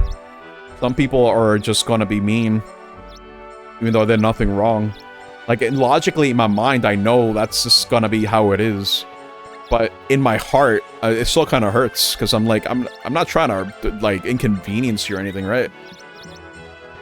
I'm trying to get along, and I know it's mostly just a them problem. A part of me, you know, that child, the child inner me, the child part of myself, it's still clinging on to that hope in some degree, where I don't want to hurt people and I want to get along with everyone. You know, it's that childhood innocence. Oddity egg! Nice. It's like a weird egg.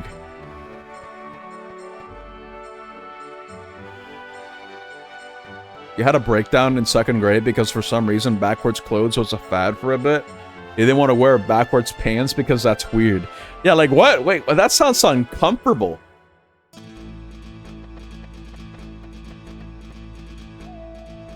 Yeah, being ostracized is not a great feeling.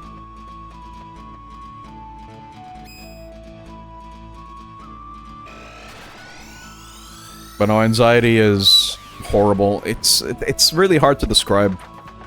I think the best way I've found to kind of describe it, it's like I'm constantly drowning, trying to like catch my breath, right? Trying to resurface. But sometimes I can't. I can't catch my breath because it's just overwhelming to the point where I can't swim. And sometimes I just don't have the energy to swim, you know what I mean? So I drown. I crash out.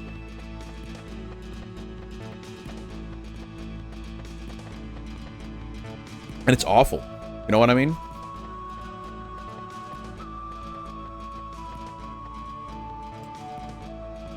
I think if we consider, you know, my anxiety, but the reason as to why I'm able to be myself around you guys, I think it just has to do with comfort level. And the fact that growing up, the one thing that people told me constantly is that I have a nice voice. Like I could be like a radio host sort of voice, you know, that sort of voice. But I don't have. Listen, I when it comes to things like the how shall I explain this? Well, when it comes to being a radio host, you need to have this certain level of finesse and social awareness, and just keeping up with trends, and just being able to hold a conversation with anyone. It doesn't matter who it is, right? It doesn't matter. But I can't do that with strangers. I can't do that, right? When I meet a stranger, I'm just kind of like in defense mode, right? Like, I'm not trying to overshare, but I'm trying to like be cautious. I'm still trying to be friendly. Yeah, I can talk about things I'm passionate about, right? Like like video games. Like, that's fine. I can talk about that all day. I can try to articulate it however I can. But that's like hyper specific, right? If you ask me about the World Cup, I would be like, what? If you ask me about like the latest trends, or just general knowledge, general knowledge that the general populace would know, I'd be like, what? I would have no idea what to say. I can't, because I just don't keep up. I have never kept up with pop culture stuff, for the most part. I guess you can kind of make a case that video games are kind of pop culture now in some degree. But even then, it's just so much. My controller stopped working. I need to charge it. Hold up. Where's the charger? Oh no! I really could truly. I mean, I don't know. I think my best outlet when it comes to using my voice is streaming. I'm in my comfort zone. I get to talk, get the yap, and it's a good time.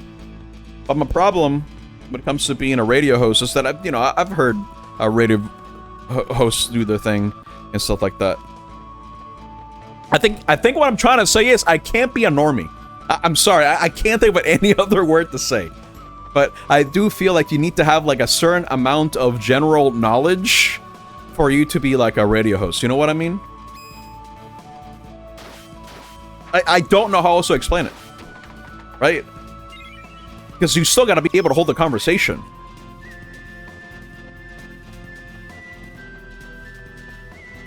And me having to do that mental reset every time that I talk to someone new, I just can't. I don't have the mental capacity or the energy to be doing something like that.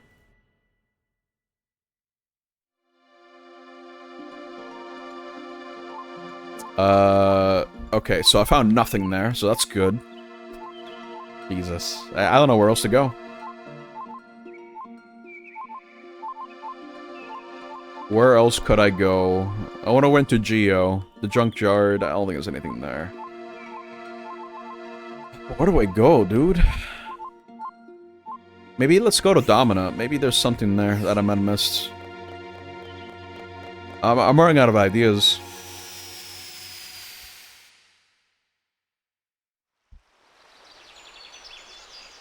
I think another thing people have suggested, I'll do a podcast, but everyone does a podcast. I don't know what to talk about.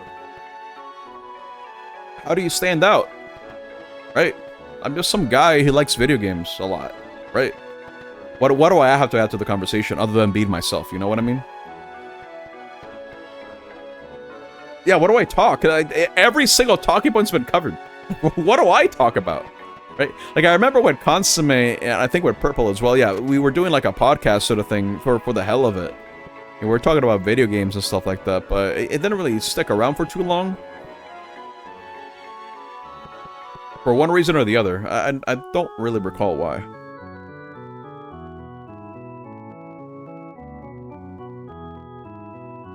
I was not bored yet. During that yet. The crisscross thing? No idea.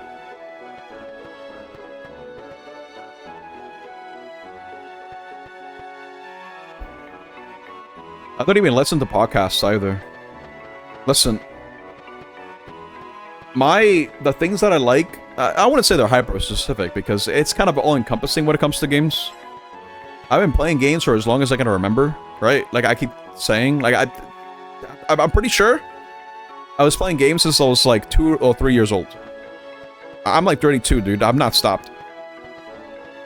I've heard stories of people growing out of video games where they just don't have as much time or any time whatsoever to be playing video games. But I think at this point, considering how long I've been doing this, I could be a dad, I'm still playing games. I could be an old man, I'm still playing platformers. Yeah, it's just something that's always going to be a constant with me, I think. I'm always going to be playing games one way or the other. And the things I'm going to care about is the dumb video game trivia that no one cares about. Because it's a thing I care about, right? I think it's great. I think it's cool. Just learn about all these different fun facts about games and how they're made and how they were made. Stuff like that. Yes. Thank you, Flora. That's a good way to put it. Because my ADHD brain is very dopamine depraved, and it just needs it. It can't make it naturally. It needs dopamine. And, you know, better that than narcotics, I guess. But, am I addicted? I guess so. I mean, I'm not gonna be like, I'm not gonna sugarcoat it. I mean, I've been playing games for so goddamn long. It's kind of weird to be thinking about, what I would be like if I wasn't playing video games. Right? It'd be weird. I'd just be a different guy. Altogether. I don't want to be a different guy. Video games are a drug with minimal consequences. I feel like they have a lot of external consequences, not something that would affect you mentally. Well, I guess it kind of depends too, right? If you're constantly playing something that engages you in a way, like learning a skill, let's say, then internally, like in your mind, it's good, like you're training your brain. But externally, if you do it too much, right? Like you could have ended up like me, like a NEET, like God knows how long, like Jesus Christ.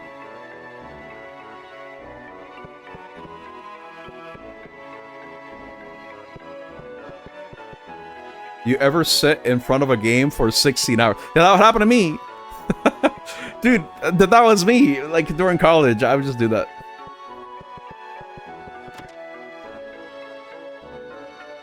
And sometimes, especially when I was younger, I didn't know when to stop. I didn't know. Because it was also an outlet for me to, like, escape. But not in the sense, like, I guess escapism is probably, like, a good way to put it. Because, again, my circumstances weren't great all the time. I wouldn't say I was abused or anything like that. No, nothing like that. But there were still difficult times where I needed to have an outlet. You know what I mean? An outlet where I could just relax, play something, and get immersed in it, and then just keep playing it over and over and over again. I'm sure you guys can relate to this to some degree.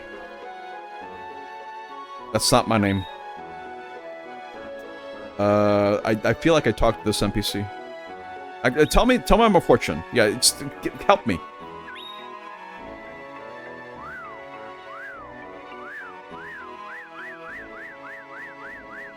Okay.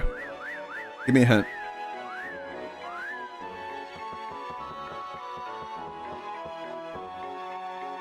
It says, it might be good to use lots of magic. That is, okay, no! That doesn't help me at all! Oh my god! Oh, I don't know where to go, dude! I don't know what to do! Oh! Alright. Gotta cast my spells, dude. I'm so lost. I made no progress today. I cleared like 2 quests, and that's it. That's all I've done. Oh my god. Okay, is there anywhere else I haven't gone to? I wonder. Somewhere, maybe the no, the tower, I feel like that was only one thing. The beach. Is there anything at the beach? I think I need to find a town, dude. Maybe we gotta go back to the Dub Bear place, Lumina. Maybe there's something here. I haven't gone here in a hot minute.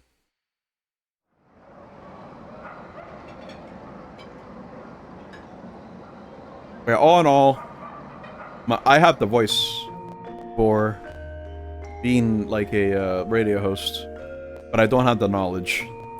Nor do I wish that the knowledge. I honestly, interacting with as many people as I am at work, that is already giving me not dubious amounts of anxiety, but it's when someone walks in, I'm like, oh boy, okay, all right, let's you know, just relax and just try to do your best. Like, I have to tell that constantly. Where we're going? Hold up. Crap. Wait, hold up. Look at the quest. I should have read that.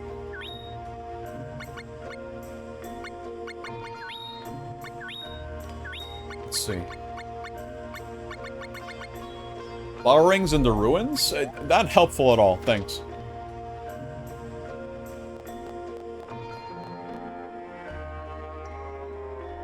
The ruins.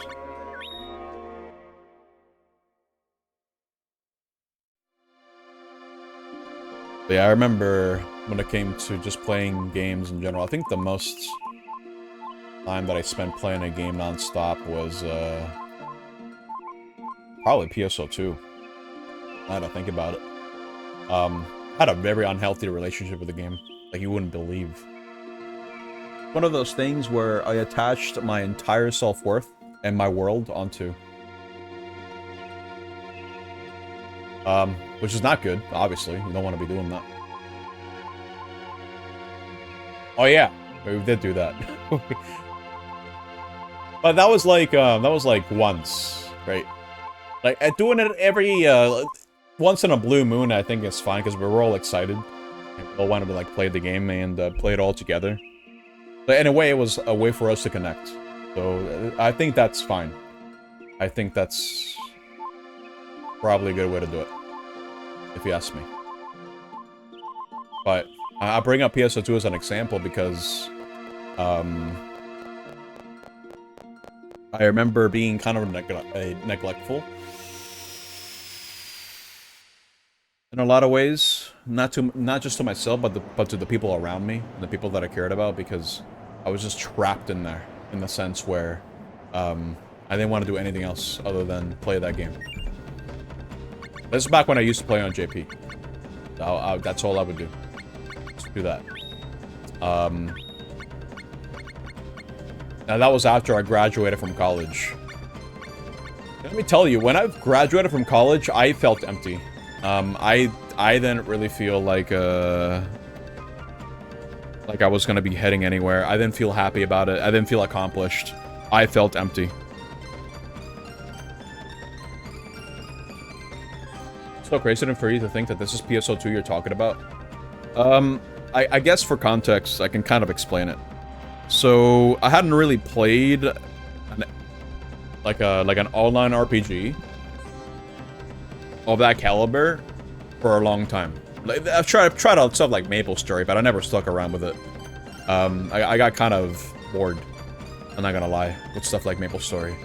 But I think the difference with PSO2 was the fact that it felt so different, so new to me, to the point where I always felt like I had something new to do in the game. And I was playing it before I graduated college, but I was kind of intrigued by what I was playing. It had a very satisfying gameplay loop for me. And again, to the point where I was essentially living in the game. So that's when you want to stop, right? When you feel like your entire self-worth and your entire world revolves around one game, like one virtual world. And it was not good. I don't want to go into super specifics, but I will say that that's definitely what ended up happening to me. I think I'm at the right place. Yeah, this is exactly where I need to go. Okay. We'll just have to figure out the flower thing.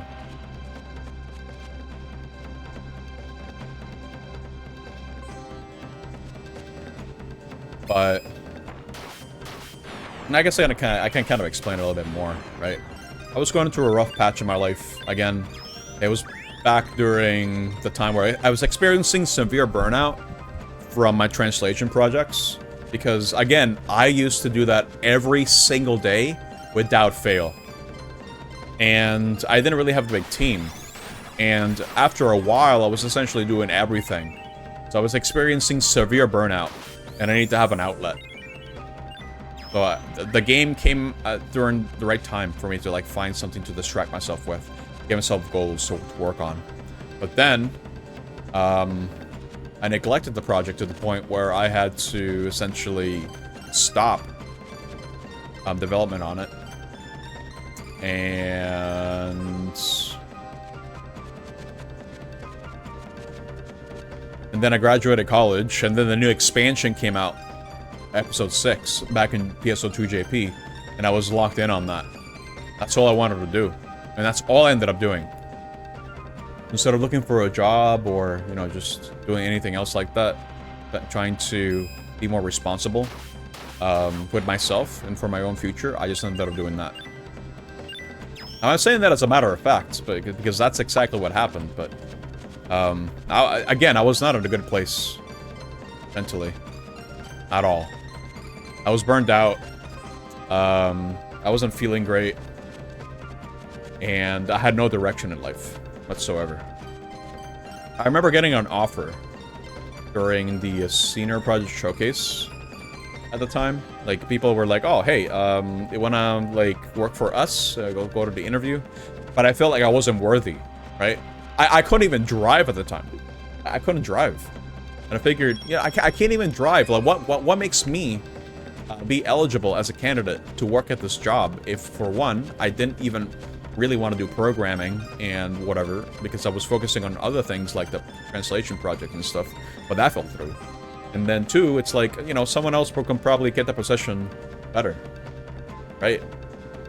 Like, someone else deserves it more than I do, sort of thing. Like, I wasn't valuing my own experience and expertise because I couldn't trust myself.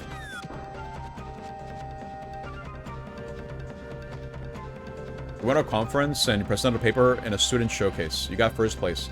An offer of an internship for a pharmaceutical company. You were like, no, I don't deserve this. Yeah, it sucks, right? It's such a horrible, self-defeating mentality. It's awful. Especially when it's for stuff that you work for, right? But then you convince yourself, it's like, no, I don't deserve this.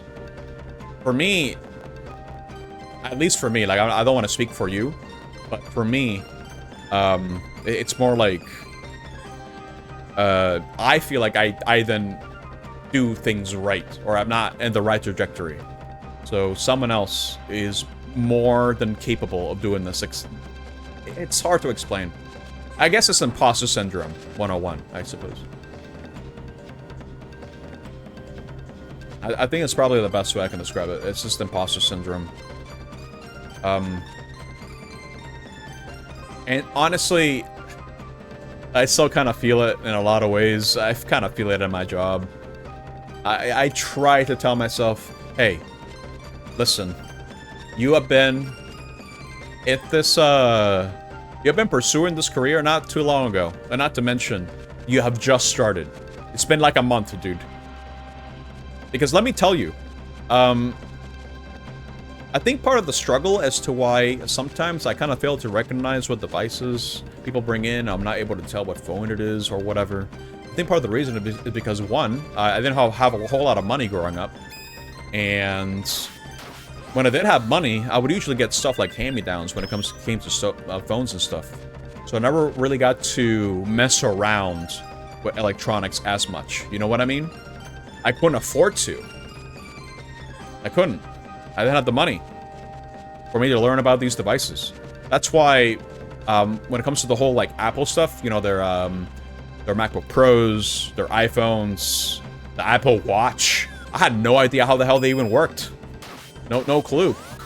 To some degree, I'm like, I still don't fully grasp it, because for one, Apple's for rich people. I'm not rich, and I never had any of Apple's products, and then I never really liked them to begin with. But that's beside the point.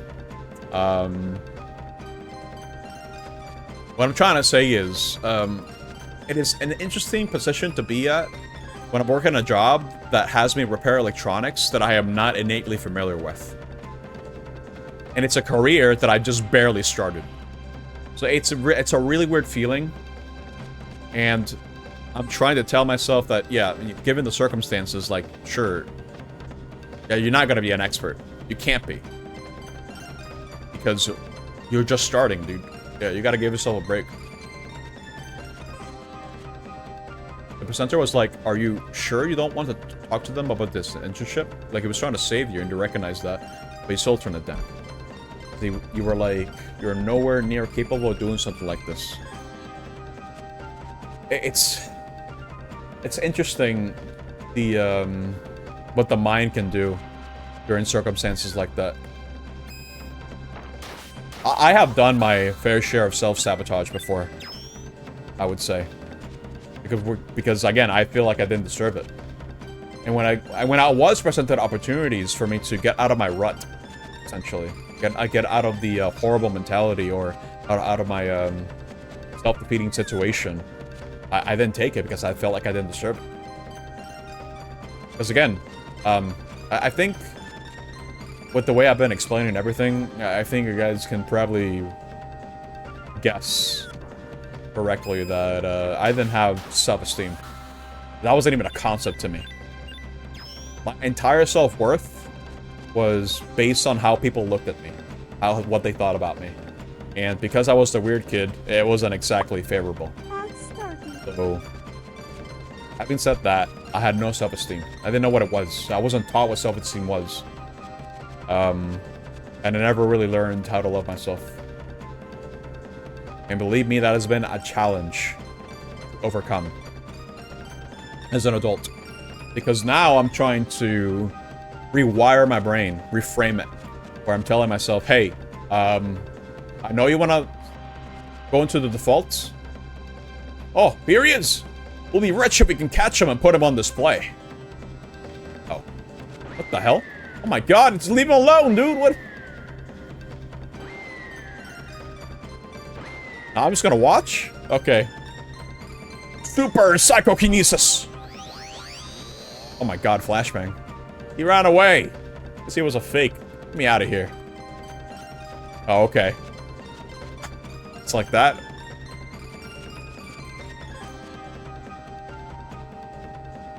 Alright. Guess we'll leave. No, but anyway, only now have I been trying to be patient with myself. It's so hard, dude. It's really hard.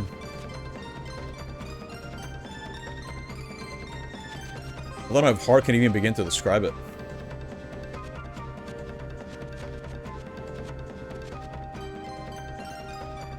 In a lot of ways, it's kind of debilitating, just having to constantly think about, oh, I don't deserve this, and stuff like that.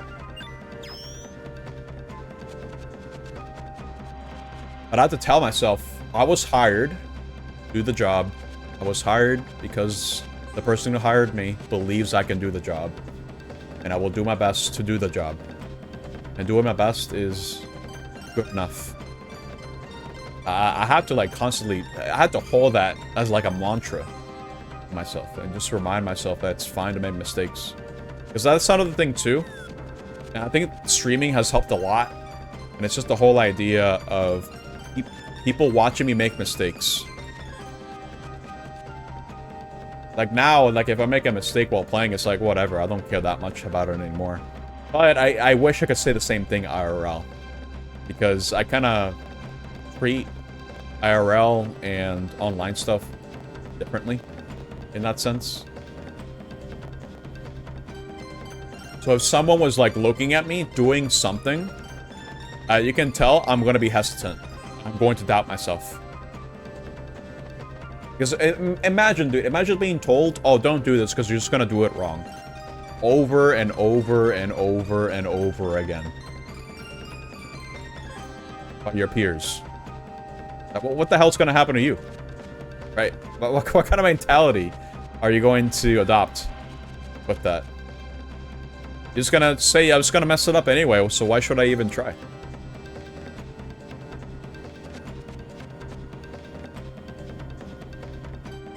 It sucks. It sucks in more ways than one, really. Probably like the most debilitating thing that really helped me back for the longest time, I would say. It's not having that self-love, because I never learned what it was. And I also kind of grew up in an environment where I felt like my voice didn't matter. Because not only was I not allowed to do things I didn't know how to do because I would just do them wrong, and I learned the wrong lesson from that, where it's not like, oh, I'll show you, I know how to do it. But it's more like, oh, they're right. I don't know how to do this, so I'm just going to do it wrong. I'm just going to inconvenience them. So I might as well not even try. That's the lesson that I learned. Not a good lesson. At all. It's nothing this way, right? It's not a great lesson. I was gonna say something else, but I forgot. Lost my train of thought. But that's the gist of it. That's the mentality that I adopted. I was both that and feeling invalidated. I think that's the word I'm looking for. Like, my feelings were not validated. When I felt a certain way, it wasn't necessarily addressed in a way that I felt like addressed the problem. You know what I mean? It's like, I'm upset about something, but then I'm kind of told, essentially, well, it's not that bad, right? It's not the end of the world. But at the same time, it felt like it was, right? As a kid, like, things just... Oh, finally, the exit! I was so worried. Flower Kings couldn't use psychokinesis, so he ran away. What a fake! Okay, I guess that's that. I don't even get anything. We're doing that. Okay. Oh my god. Okay. I guess we'll go to... back to the dub place. Dub bear place.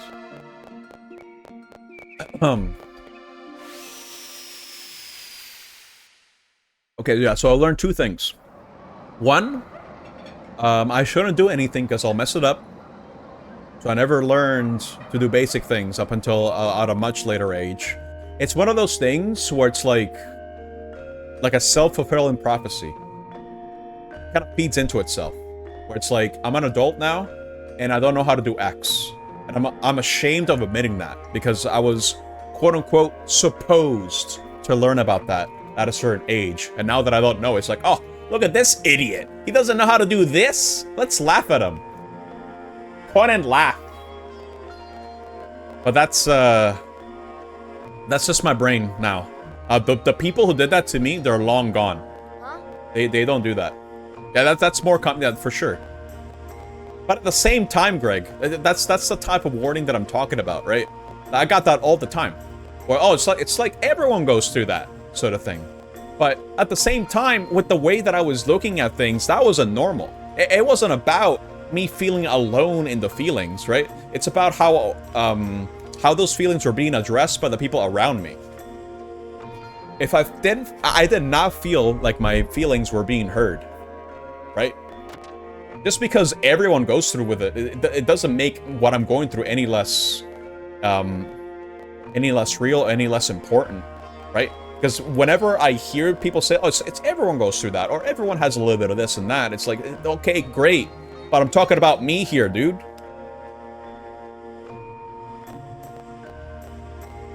It doesn't matter to me. I'm trying to, like, understand what I'm feeling. And I'm looking for someone to, like, help me try to understand that, right? And to just escalate that issue to be like, oh, no, everyone goes through that. Like, I never liked it. I still don't. I'm a very introspective person, and I like to think. Maybe I think too much. I probably do. But I like to think. I like to wonder, why do I feel the way that I do? Why are things the way that they are? You know, that sort of thing. And I like to talk about it. So whenever it's dismissed like that, for me, it feels a bit dismissive. When it's presented in that way, where it's like, oh, everyone goes through that. It's like, okay, well, how do you talk about this now, right? How do you move on with the conversation? You can't. For me, that's like that just kind of kills the conversation.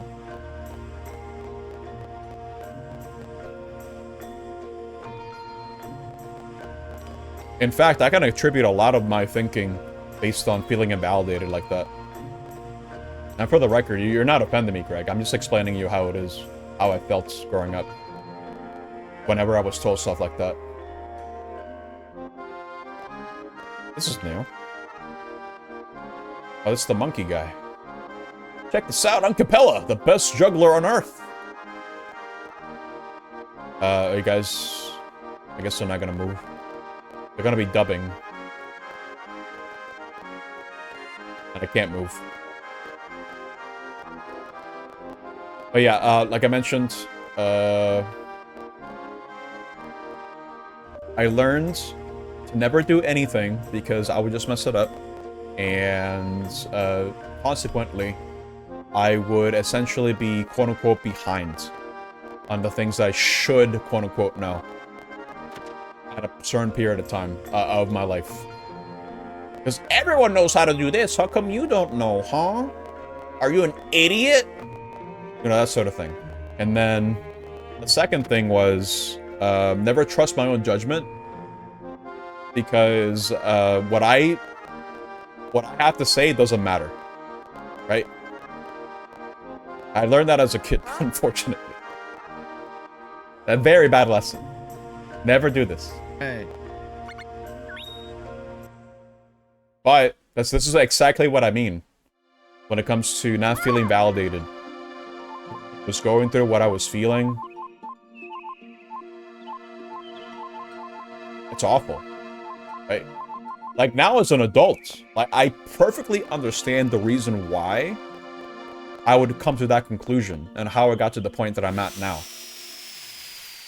I have enough context and experience for me to be able to discern why things ended up the way that they did. But when I was a kid, these are very complex feelings. Like, what am I supposed to do?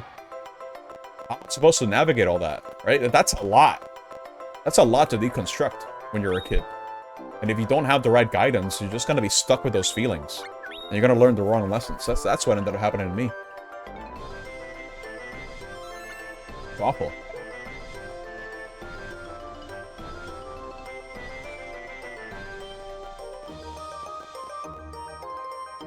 Yeah, that guy is still stoned. Yes. Wait, hold up. There's no school today. This guy is here again. We'll meet again. Have lots of goods to sell. Watch should be in need of materials now. The secret of sales is sincerity. Come with me to the Ulcan Mines. Okay. All items come with a free smile, delivered by yours truly. Alright. I guess we're doing another one of these.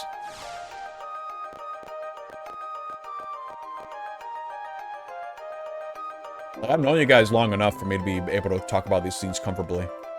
And, I don't know, I guess I kind of hope that me kind of talking about it also kind of helps you guys in some way. Or helps someone to try to navigate those very complicated feelings. We kind of try to relate. I don't mind talking about it.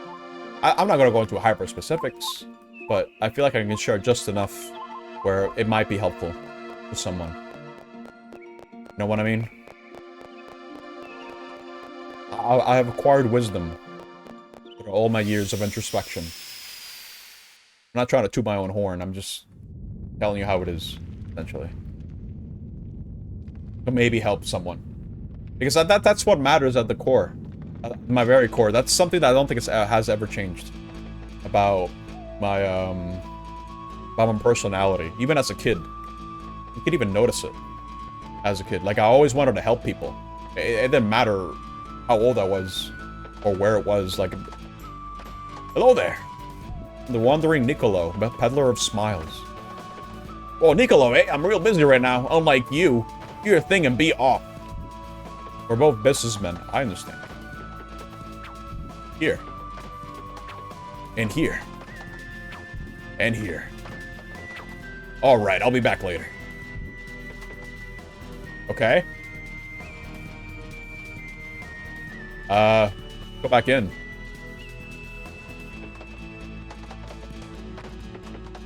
I'm here to collect payment. Payment? Payment for the 30,000 lucre worth of Lord silver that I left. Here. Here. And here. Lawrence silver? Where? I don't see none. That's because you used it all up without noticing. That'll be 30k lucre. Why, you swindling? I'm not a swindler. I left you enough silver to make a tank. Can't pay, that'll help you work it off. Wait, alright. But right now, I have enough money. I'll take goods in lieu of payment then. Like the weapons here. Wait one moment. I got lots of money in my wallet. But I can't pay because I've lost it. Can't we work out a deal? I need you to bring me gator skin. Then I can make a new wallet. How will making a new wallet help? Wait. What? I had 50k loot crate in my wallet. Once I make it, I can pay you the 30k loot crate. I'll just take these weapons and armor. Wait up, you. I believe in the miraculous Watts. I'll make a wallet the exact same size and pay an extra 10k for the gator skin. You're out of your mind. Quiet, you. I will listen to you until you bring the gator skin. Insane interaction. I'm not gonna lie. Do I have I think I have gator skin. You brought me the gator skin, right? Hand it over. Yes. Now for one of Watt's miracles. Go outside. Okay. How about now? Look here, Nicolo. This is a wallet exactly like the one I lost. And now I'll pay you the 40k loot crate for the silver and the leather. What the? There's no money? Fool. You took them. When you gave me the gator skin. Thieves. Look who's talking. I'll just take this. And this. And this. In lieu of payment. I'll be back when you're low on materials. Adios. I reckon I'm really a fool. Okay. That was the best quest in the game. What the hell was that? Alright, I still have not progressed. I guess we'll go back.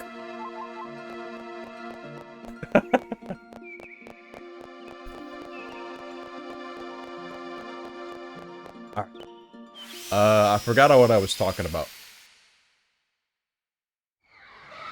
But honestly, I'm kind of exhausted.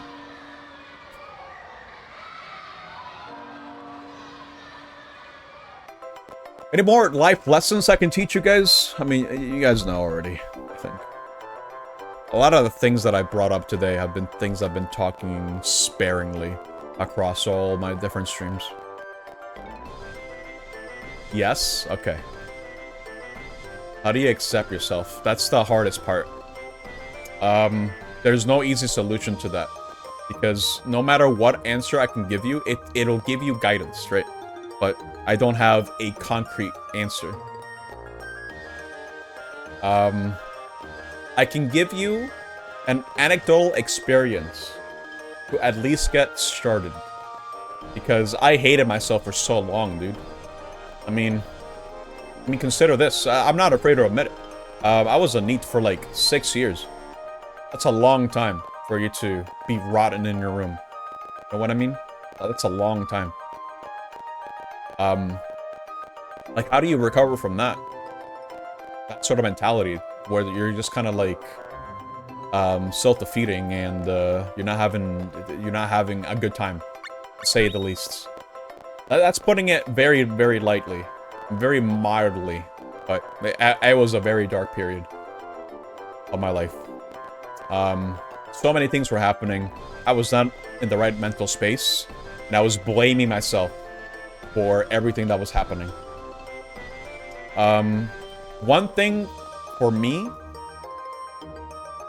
that helped a lot was after I had a breakdown a couple years back, where I was so overwhelmed by everything that was happening in my mind while I was outside, just trying to relax with my family, where I just had a breakdown. I just felt overstimulated.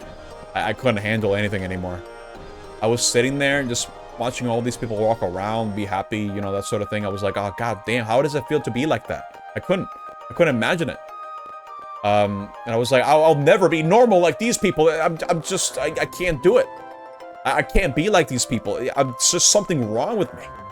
You know, that sort of mentality, it was just definitely not helping. It got to the point where, you know, that breakdown happens, and I decided right there and there I needed a therapy. I needed someone to talk to, like a professional of sorts. I needed to talk to someone.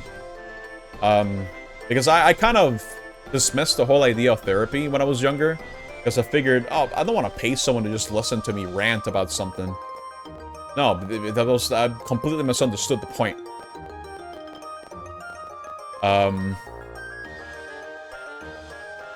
At that point, I was desperate because I needed something. I needed to understand just what the hell was wrong with me. Like, why couldn't I figure out why I couldn't move forward? What the hell is this thing? Wait, Nunusak? You're extraordinaire. Okay. I've not seen this character. Okay. What about you? Okay. What was I saying? Right. So I ultimately pursued therapy, and then a therapist noticed right away that there were things about myself that I did not know. Namely, about ADHD, ASD, GAD, what else was it? I think it was mainly those. ASD is autism, essentially. But I'm like high functioning.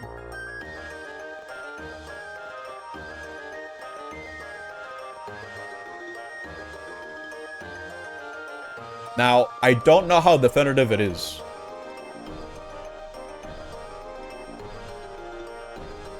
Yeah, there are various types, for sure. Mine was cognitive behavioral therapy, CBT. There's a whole bunch. There's also like exposure therapy and stuff like that. But usually, the ones that's recommended for stuff like really bad anxiety and, you know, just learning how to deal with your executive dysfunction is through, CBT. I might consider emotions-based therapy because I feel emotions very intensely. I didn't really know how to manage them. When I say intensely, I mean intense, dude. Especially when I feel like things are kind of collapsing around me, and I just have no control. Unfortunately, it kind of did happen on Monday. It took me a while to kind of recollect myself. But, the fact of the matter is, it's still kind of a struggle. It sucks. But either way, I was diagnosed with those. Having a combo of all that, we're talking about like generalized anxiety disorder, which, duh, considering my the way I would react to everything, where I've treated everything as catastrophic and life-ending, where I always felt like I was in danger. But that definitely didn't help. You know, the ASD was kind of shocking to learn about. Not gonna lie, but I guess in hindsight, I guess it kind of does make sense, but at the same time, it's a spectrum. The same thing goes for ADHD. It's a spectrum. The way it affects me is gonna affect someone differently. I also remember taking a test. Like a 45-minute test, for ADHD. And ASD on top of that. And the results came out, essentially saying, yep, this guy's got it. He's got both. It's essentially, I still have the paper. I still have the results for that. And they really recommended more therapy and to seek out resources that will help me essentially, what's the word?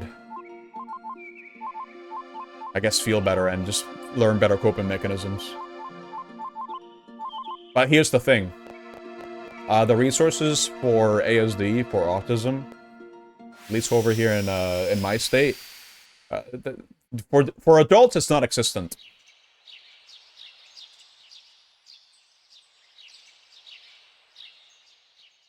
It doesn't exist, essentially. Yeah, my state is horrible. I want to get out of here, man. I hate Florida. It's so stupid. Oh my god. I hate Florida so much. Okay, can I not grab these?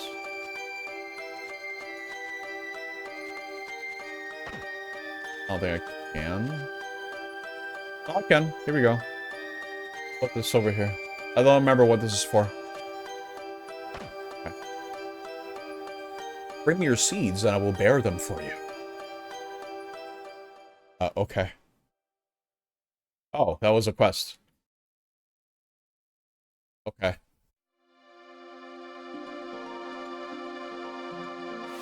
But yeah, there's no resources for that. And not to mention getting into... What was it called? SSI? Impossible. You have to, like, go through so many hurdles, and you're probably gonna get rejected the first time. Because they don't want to give you money. Stuff like that. It is a battle. And honestly, it's a bit overwhelming. I'm not gonna lie.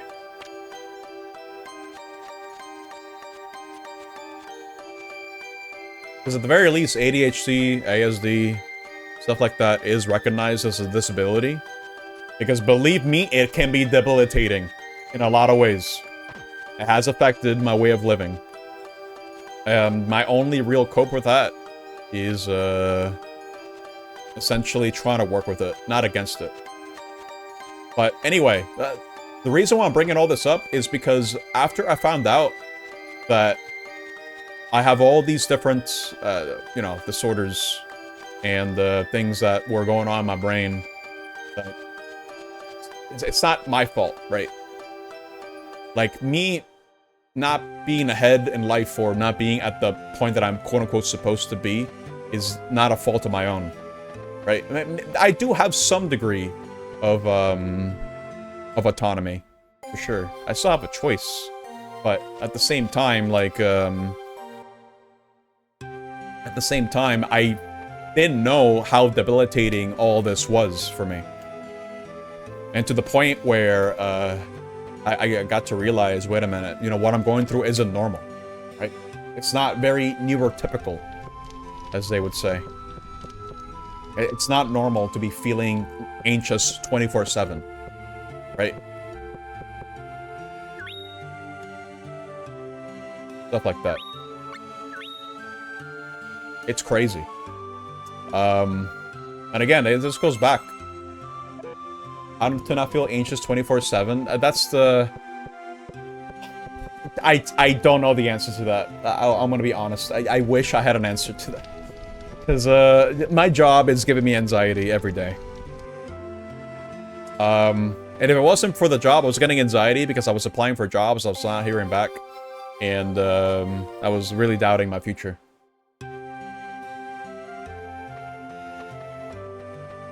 Yeah, like, that was my normal, right? My normal was just feeling that anxiety. I just figured this is just how it is.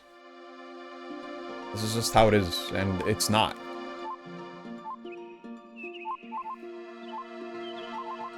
Which is why I kind of think that, if I had gotten diagnosed with all this when I was a kid, how different would I have turned out? Because we probably would have tried out, stimulants and stuff like that. Try to address the problem. But the problem is, because I got good grades, and because I behaved at school, it was just treated as, oh no, he's just a quiet kid, you know, he's just kind of smart. And again, I'm not saying this out of resentment. I'm just telling you how it is. I don't fault anyone for knowing that. Because for one, again, Latinos have this tendency of pretending that mental health isn't something... It's not a very comfortable topic. It is not comfortable. And I get it. But what is happening? You again. Sander, right? Stop what you're doing. Tona. Could it be? Tona, is it you? I will not die until the Imperial Order is fulfilled. Enough, Tona. That's my job. To the underworld with you. Cannot. His Highness is immortal. He controls the dead. Some dead have come back, like you. Tell me, what has happened here? Bone Dragon. Tona? Okay. Tona! Is this a quest? Or is this me finishing a quest that I forgot?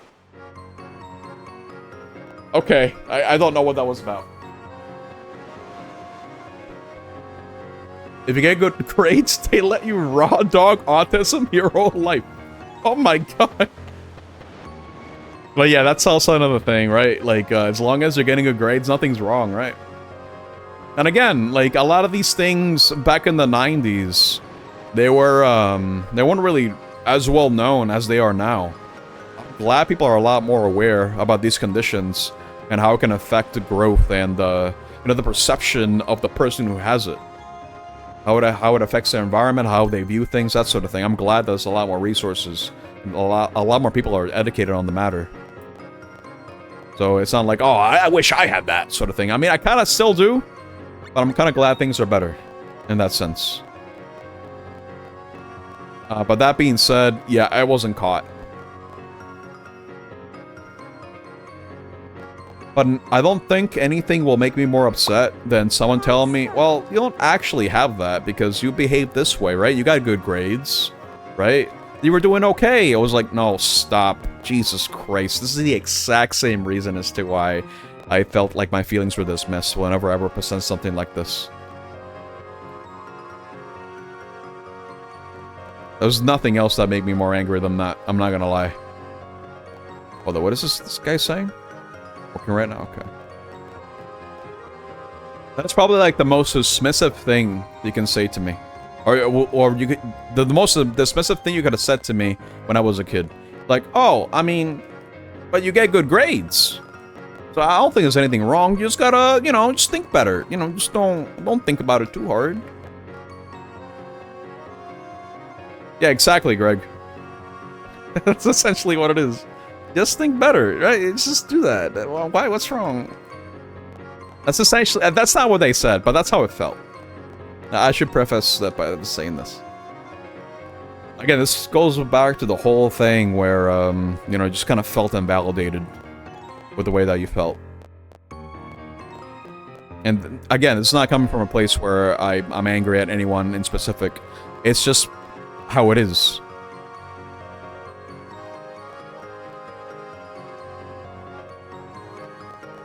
Like, I want to be able to understand why I'm feeling a certain way, right? I like to think. I like to have a better understanding of myself and my feelings. And it's being told, being like, oh no, just do the opposite. Just don't think about it, bro. It's, oh, okay, alright. Well, I guess we're not having a conversation then. And I get it at the same time. It can be a bit overwhelming. It's overwhelming for sure to be thinking about these things. It's uncomfortable, right? These very complex feelings are also very exhausting to think about, and it's just... Considering how things are now, especially now, who's got the time for it, right? Why think so diligently or try to figure out what the hell's wrong with you or what's bothering you, and when you got so many other things to worry about? Am I making sense? I think that's kind of tracks, especially with how things are now. So many things fighting for your attention. So many things fighting for your energy. It's crazy. It's a crazy world we live in. It's a lot to keep up with. Crazy. Oh my god.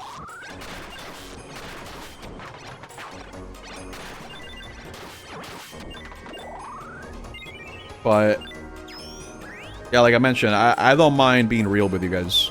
I don't mind it. I think honesty goes a long way.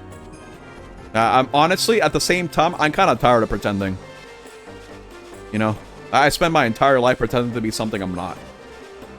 So I owe it to myself to be more honest about how I feel about a certain thing and try to not suppress it as much. Because I still think, yeah, I shouldn't be like, oh, raw, unfiltered thoughts all the time, right? Because, I gotta keep myself in check.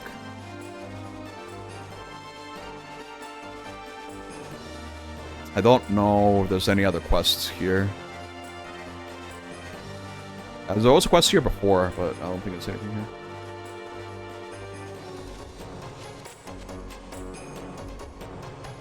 And there's one very important lesson that I learned.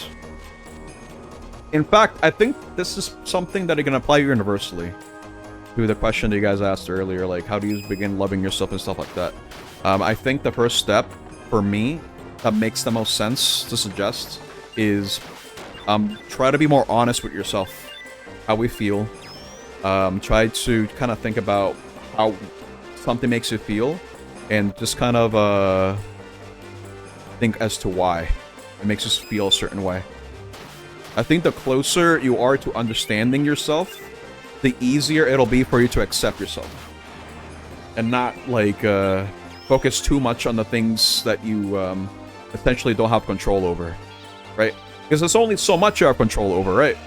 There's only so many things you can control. But the things you can control, with time, you can learn to be more kind with yourself. Easier said than done, as always, but I think that's a very important step. Try to be more honest with yourself and how we feel. And of course, I think it's very important for you to be with people that also accept you for who you are as well. It speaks a different language. That's honestly, that's how it felt like sometimes too. Ain't gonna lie.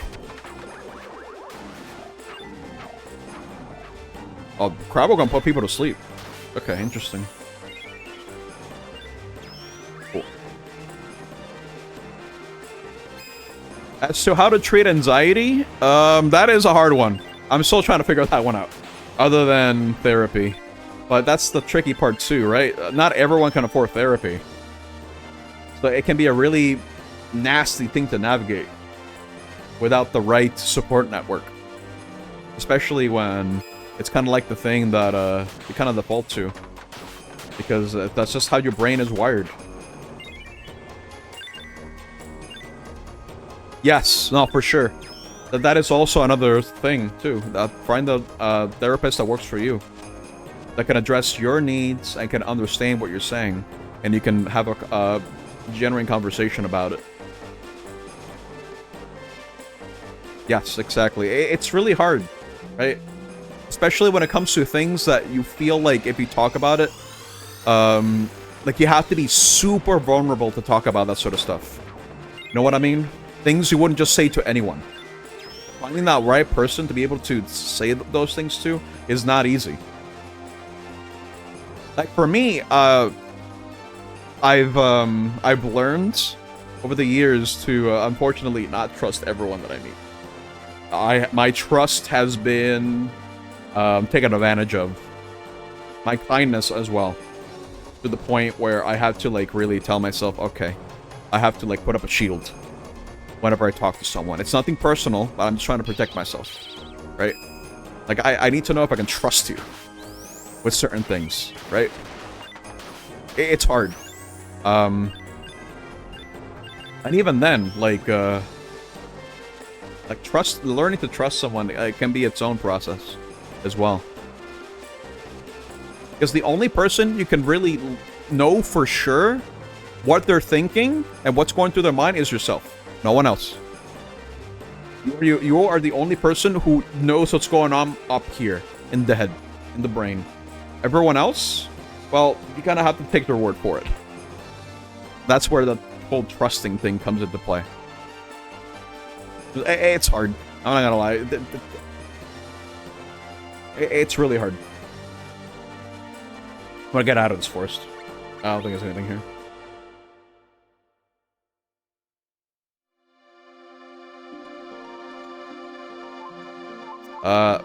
Let's go here. I don't think I've gone to a lake in a hot minute. There might be something. Okay. Well, no, anxiety. What would be a good start for that? I don't like the whole idea of exposure therapy when it comes to anxiety. Like, as an example, you don't like going outside and, like, people will scare you. So, I don't think a good solution, personally, is going outside and going to where people are. Like that. That is not gonna help you, I don't think. I think it's just gonna add more to the anxiety, kind of reinforce the idea that it's scary. Right? Maybe it might work for some people, I don't know. But that's something about the brain, it's so complex. And everyone's got a unique brain. The unique perspective. It's just really hard to really give a concrete answer to any of this. Because a lot of it kind of feels like just try something until something sticks, essentially. But there's also something comforting about the fact that it's important to kind of realize that everyone is winging it. No matter how confident they may seem. Right? No one's born knowing something. There's also that sort of thing. There's no such thing as being born with knowledge. I mean, sure, you have your instincts, right? Like when you're a baby, you cry because you are hungry and you want attention or whatever, right? That sort of thing. That's just kind of ingrained into our primitive brains. You know, the things that come with the base, but everything else, regarding complex emotions, yeah, that's something that it's something you'll never really have to experiment with. Now, psychopaths are a different matter entirely, that's for sure. I don't think there might be anything here. We'll keep exploring, just to be sure. But let's see. I guess I'll try to tell you guys what worked for me when it comes to anxiety, at least a little bit. Again, I still suffer from it in a lot of ways. I think my job is forcing me to tackle it in ways I wouldn't tackle it otherwise. It doesn't really work for me necessarily, because like I mentioned before, I cave under pressure when I am not in a comfortable environment. Because my mind likes to default into, uh-oh, look at him, look at this guy, he doesn't know what he's doing. Oh, he's such a fool, look at this guy. And then I cry on the inside, I'm like, oh no, I'm humiliated again. And then I just want to go like crawl in a hole. Yeah, look at him. Look at that guy. Oh my god. But I think another thing, the thing that would have upset me more is inconveniencing someone. You know what I mean? Like the whole idea of my own presence or my own actions making someone's day worse. For me personally, as a person, I feel like that would hurt the most. I would generally make me sad if that happened. Because I'm trying to do the opposite. I want to be helpful. I want to like make your day better, right? I want to be the guy who helped. Yeah, like that's something I'm never gonna lose. I'm gonna make sure I never lose it. My empathy. I'm never gonna lose that. I feel like that's something that's just core. Yeah, for sure. People have taken advantage of my empathy. In my mind, I should not forgive them, but I choose to. I like to give people the benefit of the doubt at the end of the day. Maybe I shouldn't, but I still do, because that's just how fundamentally I am as a person. I can't. And I'm not afraid to admit it when I screwed up, right? When I read the situation wrong, or I said the wrong thing, or stuff like that. I don't like to admit that I'm wrong, or that I inadvertently made someone's day worse. Like, it hurts to admit that, but I can try to acknowledge it as best as I can. Berries. I got to say. Where shall I go now? You didn't gain a thing by killing our master, did you? See how foolish you humans are? Oh. Forgiveness and empathy? I'm the second coming? Hell no. No.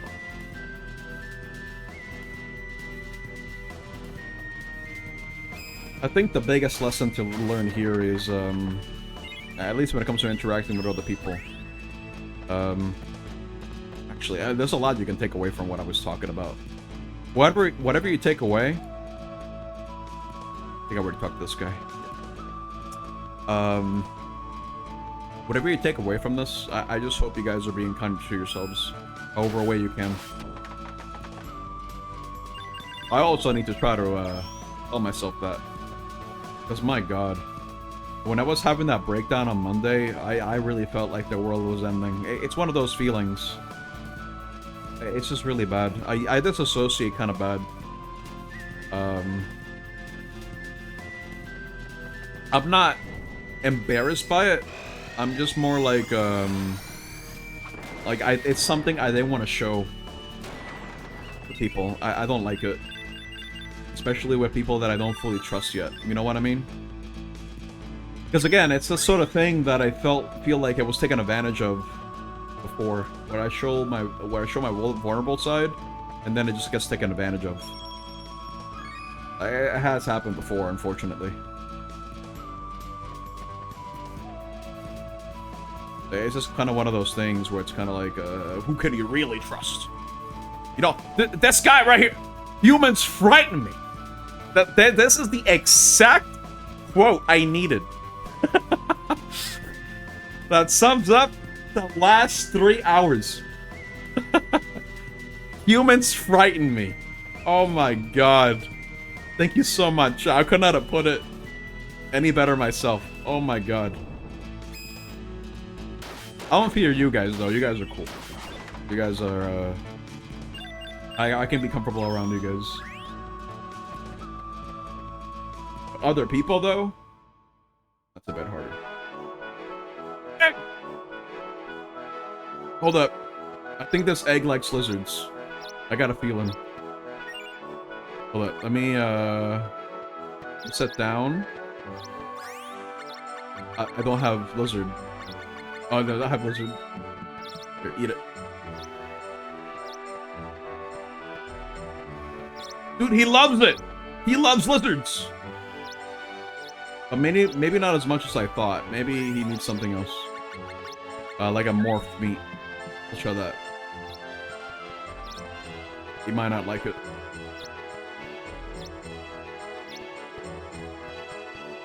Okay.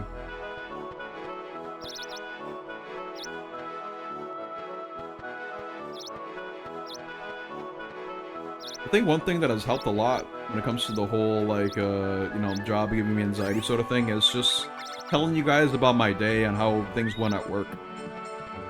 Because it allows me to kind of process it and be like, okay, alright, I get to, like, think about what happened and maybe feel a little bit better. Because if there's one other thing, another piece of advice that I can definitely share with you guys is to not bottle things up either. I think everyone needs an outlet of some sort. Because if you bottle things up to the point where it's just gonna overwhelm you. You know what I mean? It's some bug. I am definitely a victim of allowing things to bottle up to the point where I just don't know what to do with myself anymore. It is awful. Bad feeling. Have some push me. He does not... Dude, he doesn't like anything. Open up all the bottles.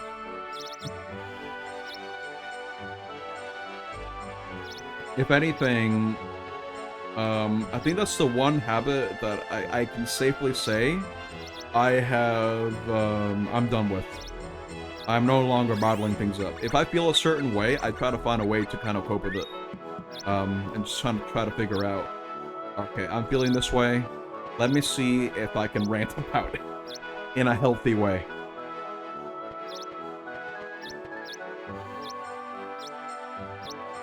And dude, maybe he likes odd meat.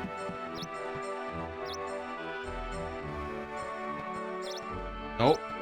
Does he like demon meat? No. This guy is such a picky eater. Of some rotten meat. That's the case. Of course he doesn't like it. Okay, how about bird?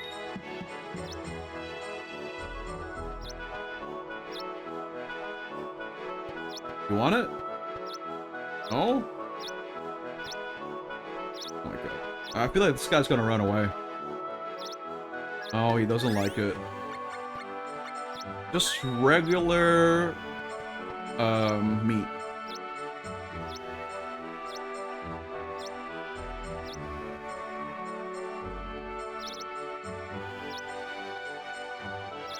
Yeah, no, this guy, there was another one that was also annoying.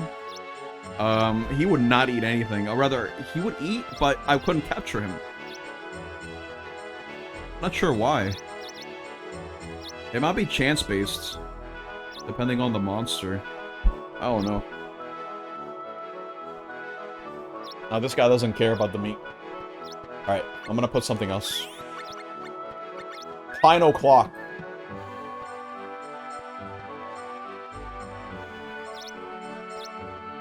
He ate an entire clock and didn't like it. Who would have thought? Dude, he doesn't like anything! Oh, come on. How about this squid? Want the squid?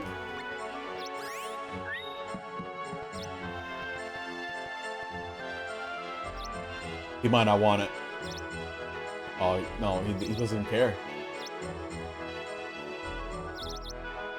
Oh my god. Come on. Eat it. Do something with it. Oh, here we go. No! What about this? The boar melon. Oh, this is annoying.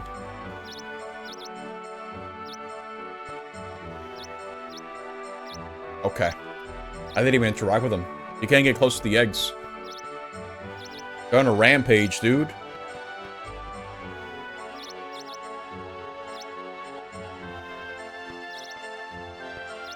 Okay, I'm gonna move this. I'm gonna put it here. Eat it.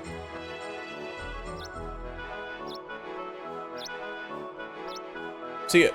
Look at it. Okay. Did he like lizards? I forgot.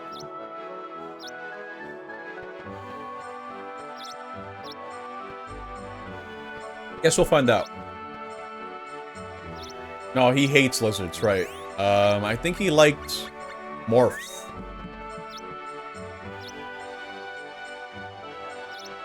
No. What? Okay, was it bird? I know it's one of these. I should have kept track. Come on. Eat it. Oh, dude. I did not mean to leave. I know what, whatever. I actually don't want this monster, because I have Crabbo already. Okay, it's fine. I wasted all that food, but it's fine. I don't need it. Okay. No, it's almost time. I just realized it's almost 7 already. And I should probably eat something. I'm not gonna lie.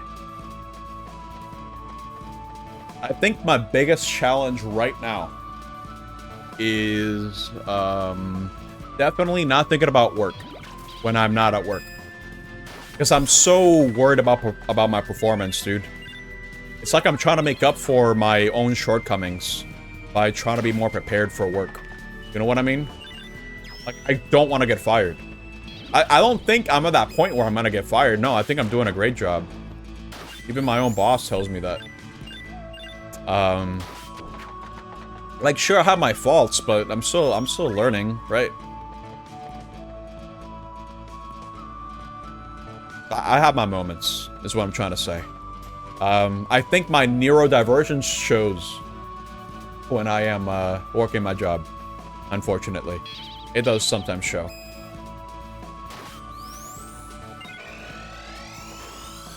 But sometimes I'll probably mean all the time. But I guess that's kind of weird because I don't think I've ever asked anyone IRL, like, how do I come across when I talk, when I interact, right? Like, I remember my boss telling me that I'm a funny guy. I have, like, funny reactions. And I respond, in funny ways. So I'm not sure how to interpret that.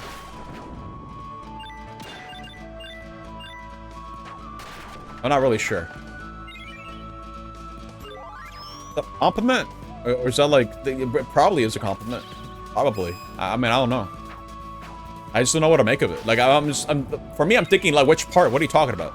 We're talking about, like, the way I react physically? That's like when you tell me something? Stuff like that? You wouldn't be sub to me if I didn't like my speech. I'll take the compliment. Thank you, Greg.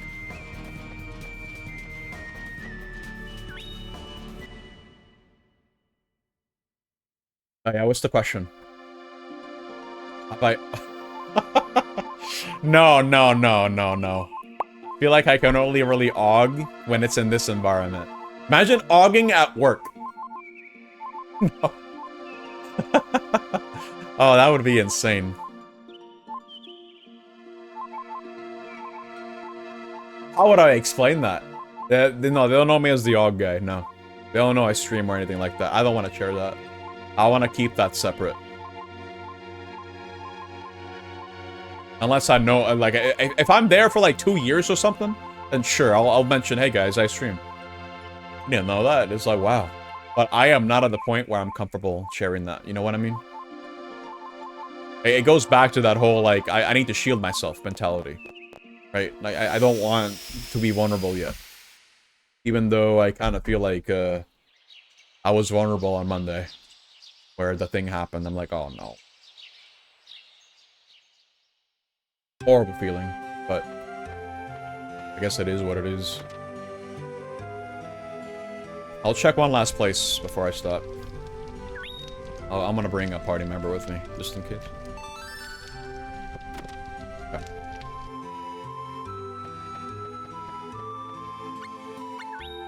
It's just kind of interesting, right? Just going from the types of jobs where I can just kind of work remotely. Kind of do my own thing. That sort of thing. At my own pace, to going to something that requires me to interact with all kinds of people. Like that's a bit insane. That's a bit maybe in my mind it's a bit more than it's set up for sure. Because when I applied for the job, I wasn't 100% sure if I wanted it, because I knew it would involve interacting with people face to face. And I can do it, but could I do it, like, for long periods of time, back and forth, all the time? I don't know. If anything, that's being put to the test. Constantly. And that's why I'm so tired. Because I have to mask, dude. I can't be my weird self around them. No, you know what I mean? Around the customers. I just gotta be like, I gotta be as safe as I possibly can be. While still trying to keep that, you know, that aspect of myself that's still kind of, like, genuine. You know what I mean? Like, I just still generally want to help. But I'm not going to be, like, AUGing and be, like, I'll be talking about all this.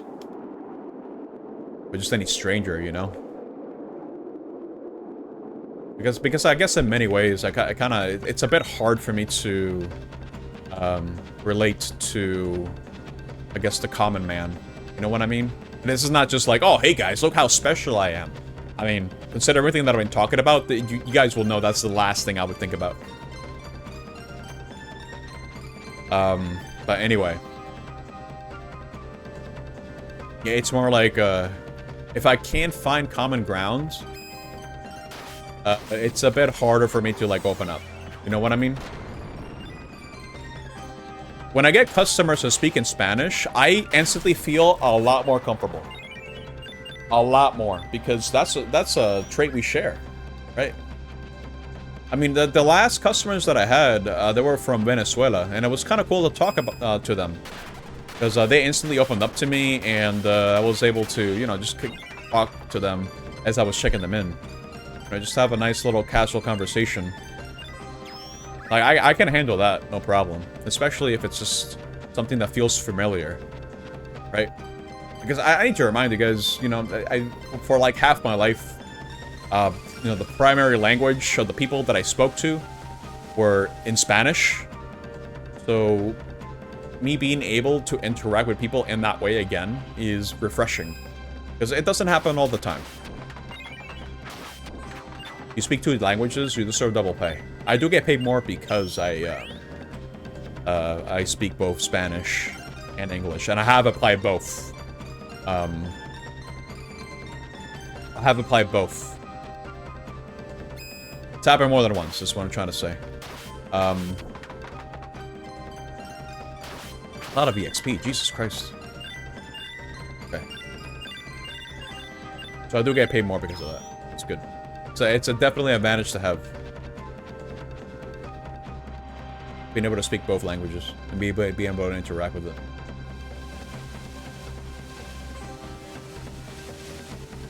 Yeah, my boss definitely recognizes that as a pretty important skill to have. Especially when it comes to, like, front-facing. It is definitely a very good thing to have. Being able to interact with them. I will admit, though, because I've been kind of forced to speak in Spanish a lot more than in... rather, in English than in Spanish. That, I'm so fluent in Spanish, don't get me wrong, but I can't find the right words sometimes for me to express. Not fast enough. Because when I talk, I try to find the precise words that I want to say. You know what I mean? It's one of those things where you have this vast array, this vast vocabulary. I want to take advantage of it. I want to be able to, like, say what I mean as close as I can. Nice.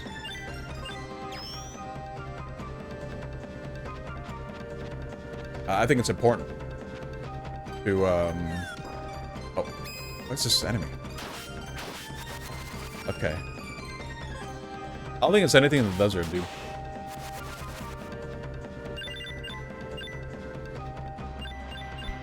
But yeah, it's a bit unfortunate, but I can still talk, no problem. I can hold a conversation in Spanish, no problem. It's just that, you know, I'm still, at the end of the day, I'm still like the shy guy. I'm not gonna, like, open up immensely. Or anything like that.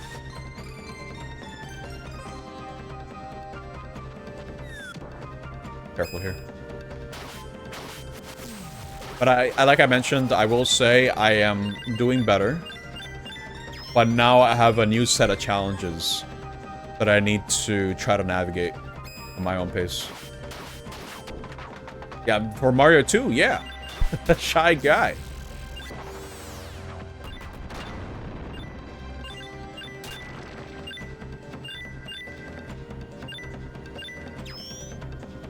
I haven't played that much Mario on stream, now that I think about it.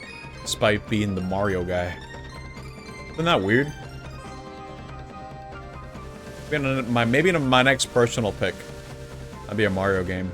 I don't know. I'll have to think about it. So still gotta figure out what I'm playing after System Shock 2, which I have a feeling I'm pretty close to beating. Mario 6 is Sunshine. I already played that.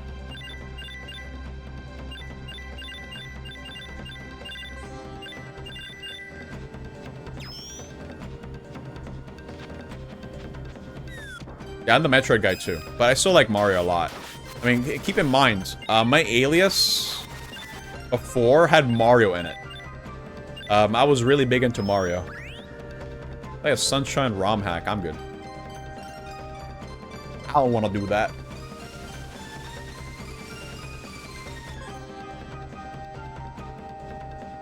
Maybe I'll play a 64 game.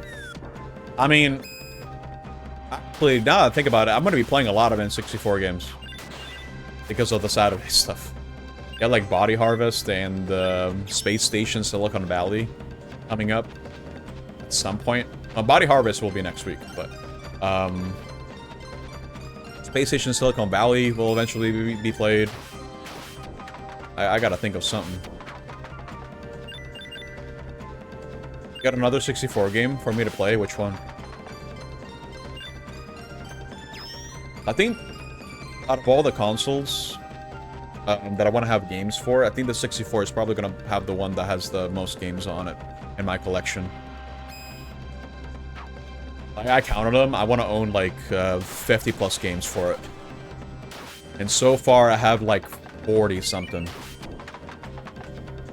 Autonic Trouble. I've been kind of meaning to play that game. It's known as the Rayman 2 beta. You know, the game that came before Rayman 2. But I kind of want to see how it stands on its own. I think that'd be pretty cool to see. I mean, I love Rayman 2. I think it's a fantastic platformer. I already played it on stream, though, so... If anything, I already played Rayman 1 and 2 on stream, so I'm kind of overdue to play Rayman 3.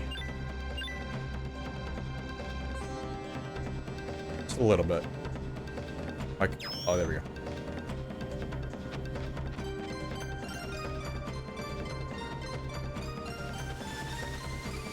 There's so many games for me to play. It's kind of hard to kind of decide what I want to play, right?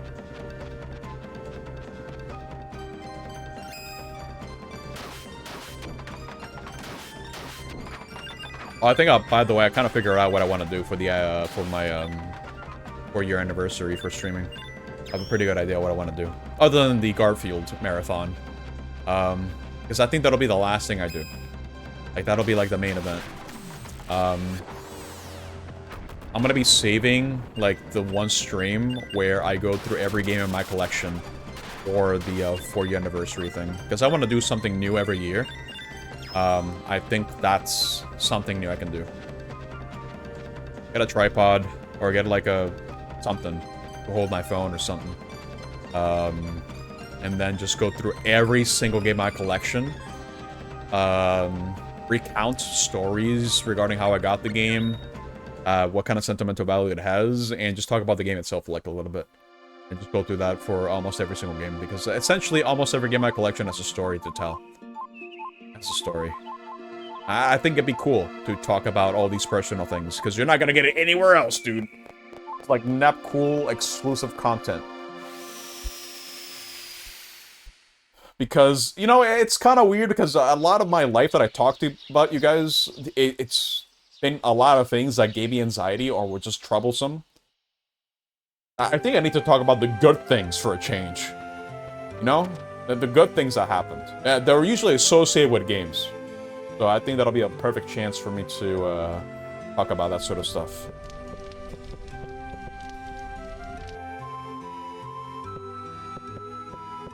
Sonic Trouble came from a different Ubisoft studio 2 months before Rayman 2. Interesting. I'll give it a try at some point. But for now, I barely made any progress in this game. I'm gonna have to do some research as to what I could do to progress in this game, because I barely did anything. I barely progressed. If anything, this was just a Yap stream, which I guess I wholeheartedly needed to some extent, because you know, I needed to Yap. I needed to talk about things, get some things out of my mind. But if it were for odd, by the way, you win. Congratulations.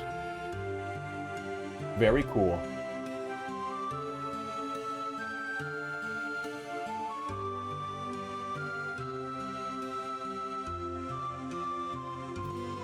Yeah, because I started at 4, and I only really want to do 3 hours.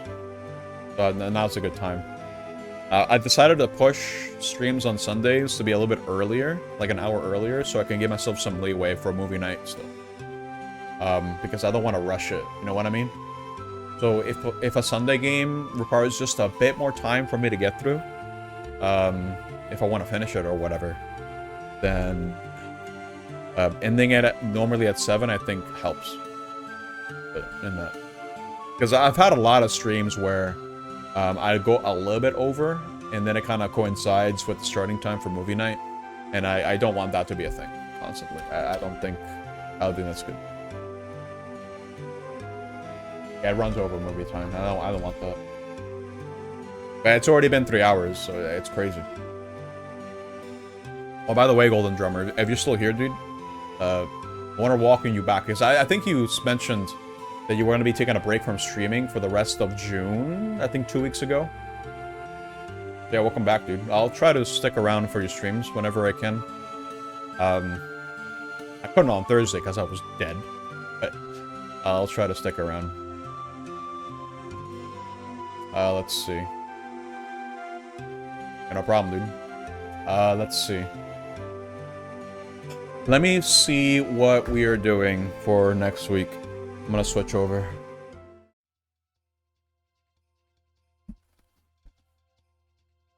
Oh, I'm glad it was a good conversation piece so you guys could listen to. Because, I mean, again, I barely made any progress in this game. I'm gonna have to look up, see what the hell I can do, because I am lost. I'm wandering around in circles trying to figure out if there's anything that I missed in these areas. I definitely missed something, but I'm not sure what. So I'm probably going to have to make a checklist of things I have to do for next Sunday, which will be the next time that I play this, assuming I have the energy for it. Because all in all, Sundays are flex days, where I get to have more liberty and whether or not I want to cancel it the same day if I'm not feeling up for it, or anything of the sort, like, anything like that. You have a proposal? Okay, sure. What do you got?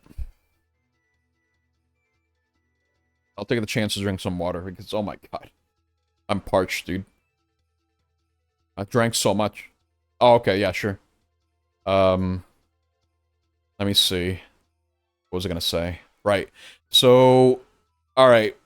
Like I mentioned earlier during the stream, Tuesday is probably gonna be a day where I have to put in extra work at my job. Because I have to open and I probably have to be there by myself for a couple hours. So that's gonna take a lot of my energy, without a doubt. Hopefully I don't overstay there. Like, I don't stay until, like, 5.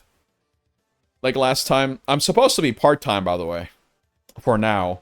But this week, it was getting close to full-time hours. I'm supposed to have, like, now with my schedule, 21 hours. But last week was 30. Almost 31 hours. Because I had to open the store and run it, and there were times where I stuck around for a little bit longer to help with repairs because it got so busy. So it's a bit variable. But anyway, assuming things go well on Tuesday, where it's not, like, horrible, where I'm not getting way too many repairs in queue. 32 is full-time according to federal rules. It's a little bit under full-time, if anything. But yeah, no, it was intense. I hope next week is not as intense. Now that I have a better baseline of what to expect, and I have not... since I was able to do it once on Thursday, like, able to handle it, I think I can probably, maybe, possibly handle it again on Tuesday. But Tuesdays, I feel like, are a different beast. Because it's the day after Monday, and I have noticed that customers do still come in, especially during prime hours, which is during the afternoon. And that's usually when I clock out. And I don't like to clock out when I feel like I could help around a little bit more. It's one of those things. I've ran into a lot of situations where it's kind of like, do I clock out? I mean, that's people still walking in. I want to be able to help out. But my manager has to tell me, no, you clocked out. It's okay. I got this. You know, that sort of thing. So I'm going to be like, okay, yeah, I'll restrain myself. Anyway, job aside, reason I'm telling you this is because on Tuesday, if I don't stream, that's why. Because I'm exhausted. After a long day at work. But otherwise, if I'm still feeling up for it, then we can expect the finale for System Shock 2 on Tuesday, I think. I think that's going to be the finale. We'll see how that goes. But, overall, I would say that's all I got. That's all I got, guys. I am tired. It was a good Yap stream, I think. Got to deconstruct a lot of different things. And hopefully it's helpful in some way for you guys. Hopefully. Let me see what else I could really say. Okay, so I guess I'll talk about the schedule for next week. Assuming the job doesn't get in the way. Tuesday, System Shock 2 finale. Thursday, Wonderful 101. Continuation, part 2. Probably. Hopefully. Saturday is going to be Body Harvests. And then Sunday is going to be this game again, Legend of Mana. I'll try to come more prepared and see if I can have a checklist of things for me to do and check out. So I can progress through the game. But yeah, that's all I got. I don't know who's live. I don't usually end at 7. But let me see. Is there anyone who's live that I usually watch? What? Fuwu? Oh my god, alright. I guess I'm rating Fuwu. That white. Who was live, dude? That's wow. Like super late. Yeah, Fuwa has long streams for sure. Without a doubt. Okay. Alright, guys. That's all I got. I'm gonna go eat. I'm gonna prepare for movie night. And I'm just gonna be dropping my Discord. Again, that's not gonna stay there forever. I don't know if Stowe tests a screen share thing yet. If it does, I'm moving over. But I do want to make a Stowe server to kind of replace Discord, because I don't agree with Discord anymore. I'm only using it out of necessity.